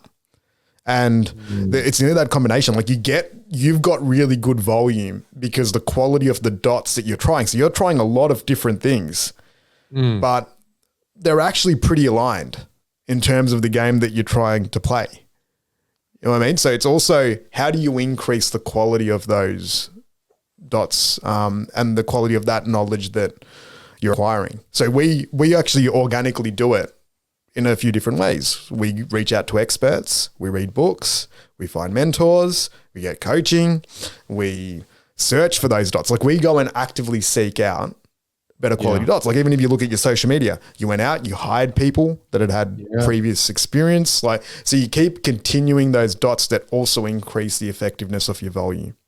Yeah. Right. Yeah, it's true. I think so that is part of the game too. And I think it's really important to preface that if your dots are of an average quality, just having volume might not actually help you. And it's the same with love languages. Like if you're speaking that love language and you're not actually focusing on the quality of how you're talking and executing that, doesn't mean that you're going to have an epic relationship just because you did 50 acts of service that you didn't really actually think about, that had no real depth to them or quality to them. So I love what you said there around quality. Like quality is something that's pretty important here. And we do it as well. Like even when I think about work, like one of the things that we always do, every year we'll do our strategic planning. We'll make a plan for the next 12 months. And I love volume. I love volume dots. So I want us to have 1,000 ideas. And then from there, we'll try to execute all of them. We never do. We'll execute maybe 60 to 80% of those. But then out of that 60 or 80%, there's going to be 20 or 25 that are going to be amazing. Right? But there's still, those 1,000 still have to have some level of quality. Now we'll categorize them. Some will be low impact, or what we think will be low impact. Some will be medium, some will be high. A lot of the times we're wrong. Sometimes we think something's going to be high impact and it's completely low impact, or it's not ready yet. But it's that process of quality moves, quality actions, reviewing them, consistently taking action and executing them, improving the ability to execute, and then finding the real gold, the winners there. And that might even be the same with love languages, where we're still yet to unlock certain things potentially in our most important relationships, where we're like, she said she liked a cup of coffee, but now I've figured out, it's this type of dessert that I can make that's even the next level in terms of the act of service or whatever it might look like. You just added an extra point to what you were saying without realizing, in that you can't determine how good an action was until the action is taken. Right? Because again, and I'll use my social media video example. The video of mine that went viral, that got 7.5 million views, that I think is the main reason why I had an increase of 200,000 followers, right? I did not expect that to go well. If you gave me a list of videos that we were about to release that week, I looked at the list of videos and I went, yeah. That's going to be a banger. That's going to be a banger. That one's going to be crap. That's going to be and the one that I thought was going to be crap, banger. Was the one. And I think, again, I appreciate what you're saying, is that ensure we always enhance the quality of actions that we're taking, but you don't know if it's a good pot until you've completed the pottery process. Yeah. And I think the only way to learn, the secret to learning is not in the acquisition, it's in the application of the knowledge. It's in the doing. And I think because of the internet and the way the internet is, whether you're on TikTok or Instagram or Facebook or LinkedIn, the videos that we see are always educational videos. People who tell us how to live, people who tell us how to be more productive. So it's this constant feeding of, there's more knowledge. This podcast is probably contributing to that as well. It's like, this is how you should be in a relationship. This is how you should do this. This is how you should do that. And then people are just overwhelmed, and then they get into a state of analysis paralysis. Whereas the clear message that I hope our 17 listeners get right now is that learn and apply the crap out of it. And through the application process and the doing, you're going to understand the quality of the lesson that you just learned. And then analyze. Was that a quality lesson? If it was, keep going. If it wasn't, leave it. Improve the quality of the knowledge, back to application. But you don't really know the quality of the knowledge until you apply the knowledge. Yep. Yeah. Yeah. That felt like a really powerful pause. On that note, there are a few other things that I wanted to mention before we kind of end this episode, and it's just examples of each love language, because I think one of the things that really confused me was, what's acts of service? Like, what do you mean by that? So I think let's just start with a few examples. I'd love you to share some examples as well. But when it comes to words of affirmation, let's just talk about words of affirmation, examples of words of affirmation a little, just to give some people clarity on the final thing that we do. What would be some examples of words of affirmation for you? I think when you could really articulate and acknowledge someone's strengths and the value that they provide is a pretty good one, especially if it's based around a skill and you know that it's a skill that person values, that they've tried pretty hard at, right? Like, okay. Like, so with you. Someone saying something like, hey, Ali, you're an amazing leader. It was incredible that you were able to make that decision and then achieve this incredible result for Future Golf. Like the depth, right? Or, hey, Vin, you're an amazing content creator. Those 9 years have not been wasted in vain. You're always going to become famous and have more than 5 Instagram followers. So well done on your execution. Hey, that felt great. Oh, that feels so good. Thank you so much, Ali. Yeah. I think it doesn't have to be that as well. I think, it can also be, hey, you look really good today. Hey, I love your outfit today. It can be simple as that. It can be, I know I don't say this enough. Yeah, well, your head doesn't smell good. You need to actually, you know what? And I asked you if you wash your head and you go, well, there's no hair. I don't need to wash my head. I'm like, damn it. That's why. You don't wash your head with shampoo. This is natural scent. Oh man, it's so yucky. It's just pheromones, my friend. No, it's not. It's the chemistry of the thing. It's the vibe. You just don't get it. It's different. We'll leave that. There's a hygiene, and then there's a lack of hygiene. I just want to quickly share one more example of words of affirmation. For me, it would be celebrate wins with me. When there's a win, let's talk about the win a little. Instead of, hey, I achieved this. Good job. I'd love a little more. I'd love you to follow up some questions, ask some questions with me. How did you achieve that? What are you currently feeling? Like those. Oh, if you do that for me, that is a medium cooked tomahawk served with all my favorite sides. That's a good one. I like the one that I like giving out. I probably also like receiving is when something against the odds has taken place and you've been able to navigate it, and that's acknowledged. I love those ones. It's like the underdog but not story. just acknowledged. Let's talk about it a little. Let's really celebrate. Let's dig into this. Like, hey, how it was 0 odds of happening, and then let's play-by-play breakdown of how that was. Let's see that in reverse slow-mo. So tell me again, how did you close that deal? What did you say on the phone call, Vin? And I'll be like, oh, it's my pleasure. I would love to reenact that for you. Let me paint the picture. I was sitting there. Let me slide breeze. Give me an opportunity to do that, and I'm all yours. All right, I think we've covered words of affirmation. Let's go to quality time. All right. Quality time. For me, I'll start with that. Okay. I'll start with that. I feel like the first thing with quality time is undivided attention. Don't be on the phone. Don't have the TV on. Don't, take your body, face it towards me. Give me your attention. Yeah. So I think focus and attention, undivided focus and attention. Yeah. For me, I love environments and experiences.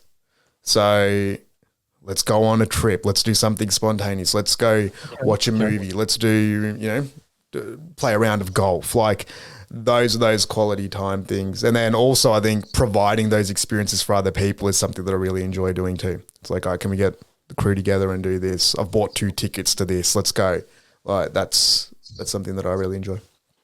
Definitely under this category for me too is once in a lifetime experiences like what you mentioned. But things that are special. Bucket list items. Yeah, that's quality time. I mean, I also think something simple as just being a good listener is a part of quality time. Quality time, I think, is when someone, again, it's kind of related under undivided attention, but when someone's being an active listener, they're truly listening to you. They're not just listening to respond, but they're truly listening. I think that also is a massive contributor to quality time. Okay, so like you said, activities together, listening and focused attention. All right, that's quality time. Receiving gifts. Marshmallow, small containers without small ingredients within them.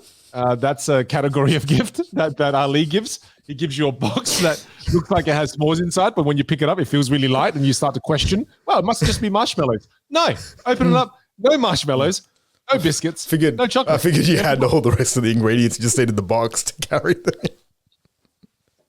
them. So physical gifts. That's an obvious example of physical gifts. I think gifts align to interests as well, right? Like when somebody loves camping, you get them a box where they can carry their s'mores inside.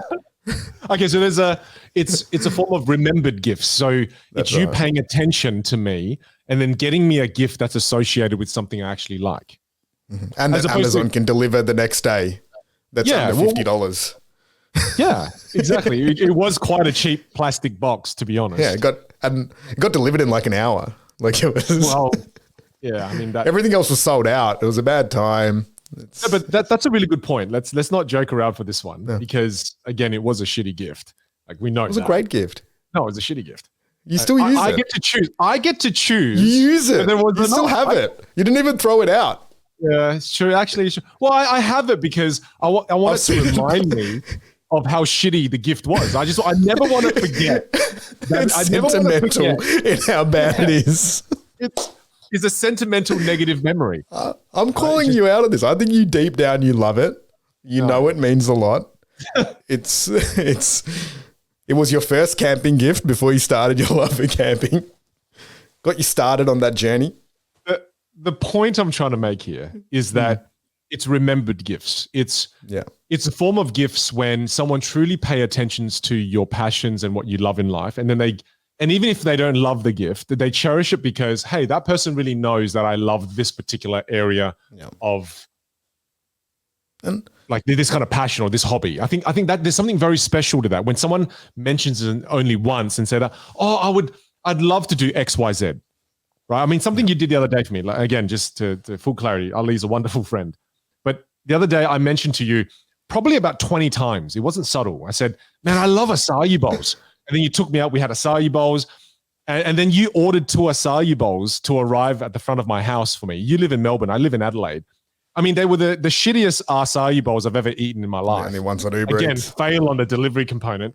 Yeah. But the thought was beautiful. And that's a remembered gift. You know something I like. And you got me that gift, and it meant something. Go back to the s'mores too. I'm not going to leave this episode without you acknowledging the s'mores box is good. Okay. There's more meaning behind it. What was one of the things that we were doing first trip in America when we're there with Dan? What were we eating?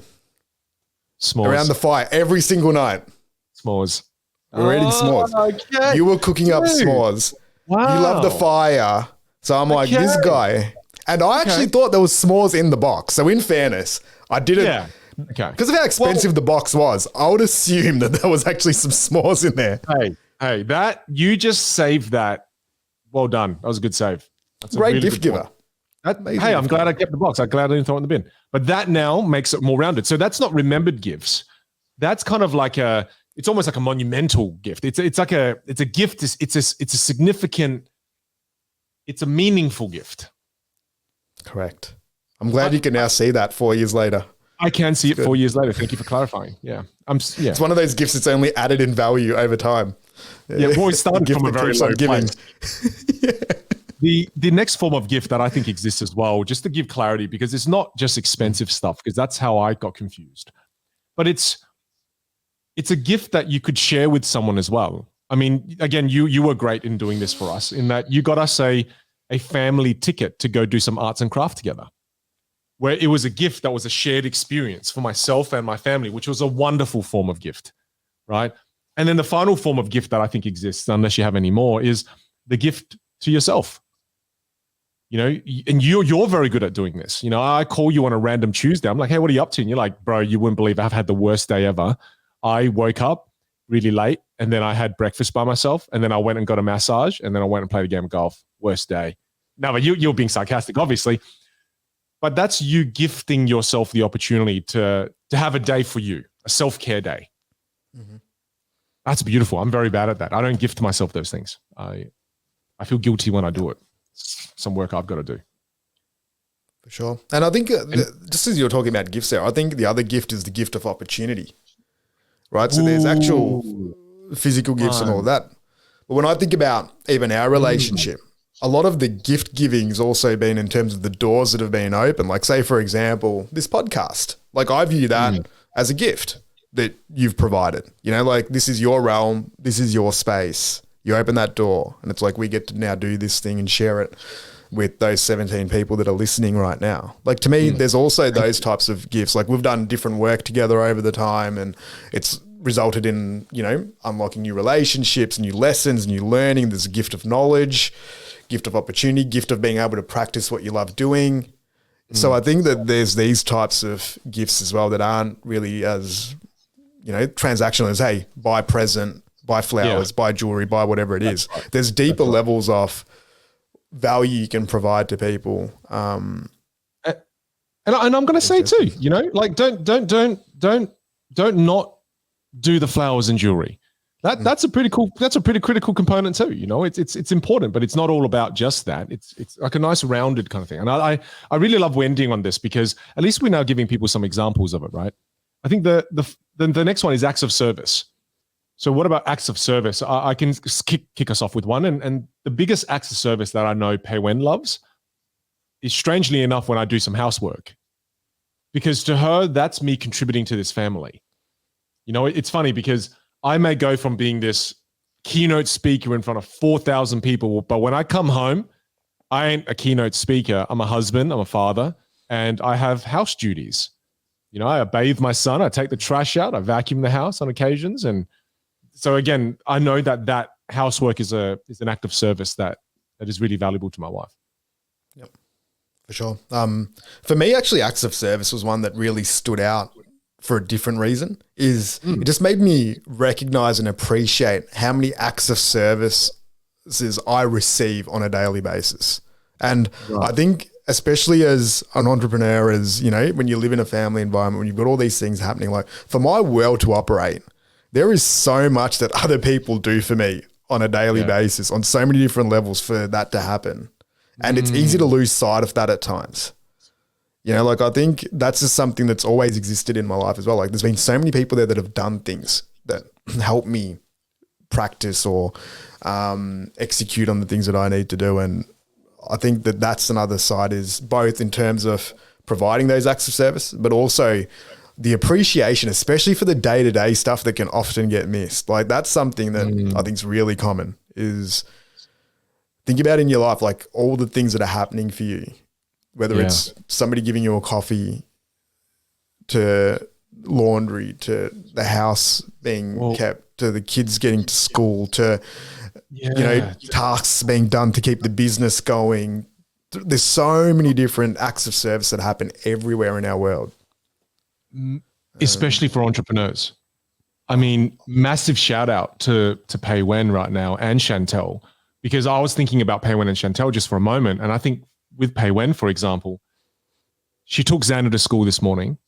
She woke Xander up, make sure she fed him, and that my son was looked after and everything.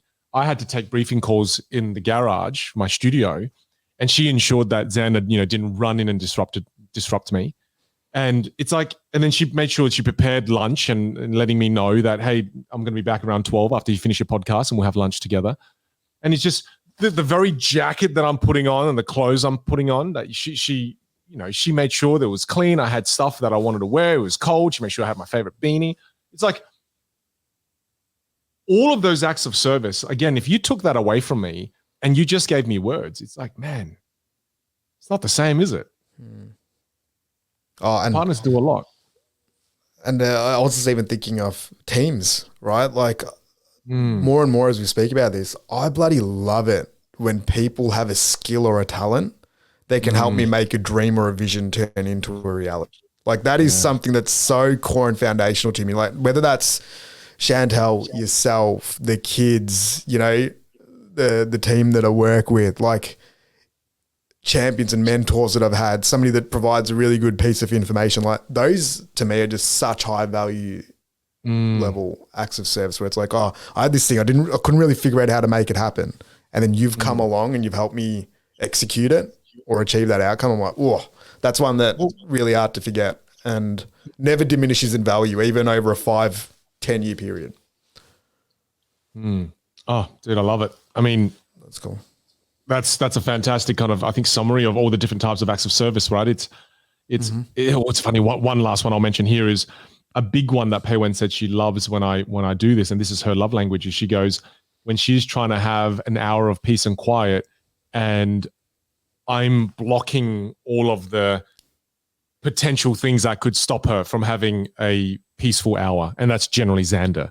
So it's like she's trying to nap, Xander goes up and I just jump up, grab him, we go to the park. She loves that. That to her, that is like I'm her. To her, it's like a knight in shining armor just stepped in and grabbed the monster and ran out with it. It's kind of a big one for her. All right. How about physical touch? Well, I think the obvious one is, I guess, sex. I guess intimacy, kissing, hugging. And I think there's other forms of that in terms of like hugging someone when they need it, being there to hold someone when they cry, holding somebody's hands. Like I know you love sitting there with your boys and just have them like all next to you. You love to snuggle with them. I'm a massive snuggler with my boys too. I'm a big snuggler. I love snuggling. Snuggling is great. Yep. Anything else that I may have missed, do you think? Yeah, I think it could be things like sport. Okay. Massages. Yep. Massages. Yep. I don't know. What else are forms of physical touch? You know what's a weird one I read about is like, I know this might seem a little bit weird, but I wear this necklace that my grandma gives me. Yeah. And that to me materials. almost feels like it feels really nice having it on me. It's why I always wear it. It's why, you know, Yeah, I've got one as many well. necklaces. Yeah, you got one too. I always wear, like, I've got many necklaces, but this is the one I always wear because it reminds me the most of my grandma. You know, and so it's kind of like that touch to my skin. I was like, yeah, it's a piece of her always with me. You know, I love it. Okay. So it could be like textures, clothing. Yeah, absolutely. Yep. Yep. Mm-hmm. Cool. And I think we covered all of them. All right, there we go. Well, look, I think what I'll end this podcast on is that it's very easy to speak only the language that you know, and generally that's your love language. It's going to take a lot of effort to learn how to speak somebody else's love language. It's not going to be easy. This probably will be one of the most challenging things you do, and if you're to do it consistently. And if the question in your mind is, yeah, Vin, I get it. I'm going to try to speak my partner's love language, but how do I get them to speak my love language? Ali touched on this before. You have to give first. If you want others to give you what you want, you have to give first. Be the first to give. Be the first to have initiative. Don't play the victim card on this. Don't sit and think, oh, my partner doesn't give me my love language. Oh, take charge of it. Take ownership of this, because it takes two to tango in a relationship. Be the one that gives first. Be the bigger person. Give first. And give consistently. And grab this book. Give it a good read. And it's not just about knowledge acquisition. It's about knowledge application. Those are my final words. Over to you, Ali. I think you summed it up perfectly, brother. That is such a cop-out. You got to say something. You got to end it on something. Come on, brother. 2 hours and 6 minutes in, I think. I agree, because that's exactly what I would have said. I'm like, it's about longer term practice. Go in first. I think just finishing on that note as well, that with relationships, don't fall into the trap of scorecarding it, seeing who's winning. Like, have a little bit of flexibility with how you play that game. And maybe if you are going to keep score, play against yourself.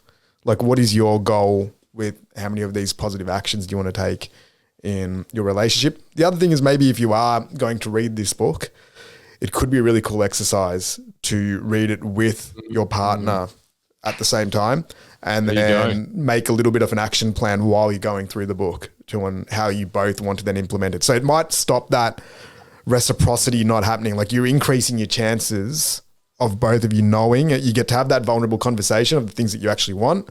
You get to find and define the love languages that you both speak, and then you can make even nearly a joint plan around how you want to approach it moving forward. I knew you'd have a gold nugget. I absolutely agree with that. Read it with your partner, my friends. Thank you so much for joining us for an episode of the Vinh and Ali Show. Got a big ask for you at the end of this one. For those of you who are listening up until this point, if you do enjoy the show and you do love it, please do consider subscribing on either Spotify, Apple Podcasts, or whichever your favorite platform for podcasts actually is. And do consider leaving us a review. I mean, we know we have at least 17 listeners and we've got about 5 reviews. So we'd love to hear from you. We'd love to know what you think of the show. Please go in there, consider subscribing, give us a rating, and we'd love to hear a review from you. Thanks, everyone. See you on the next one.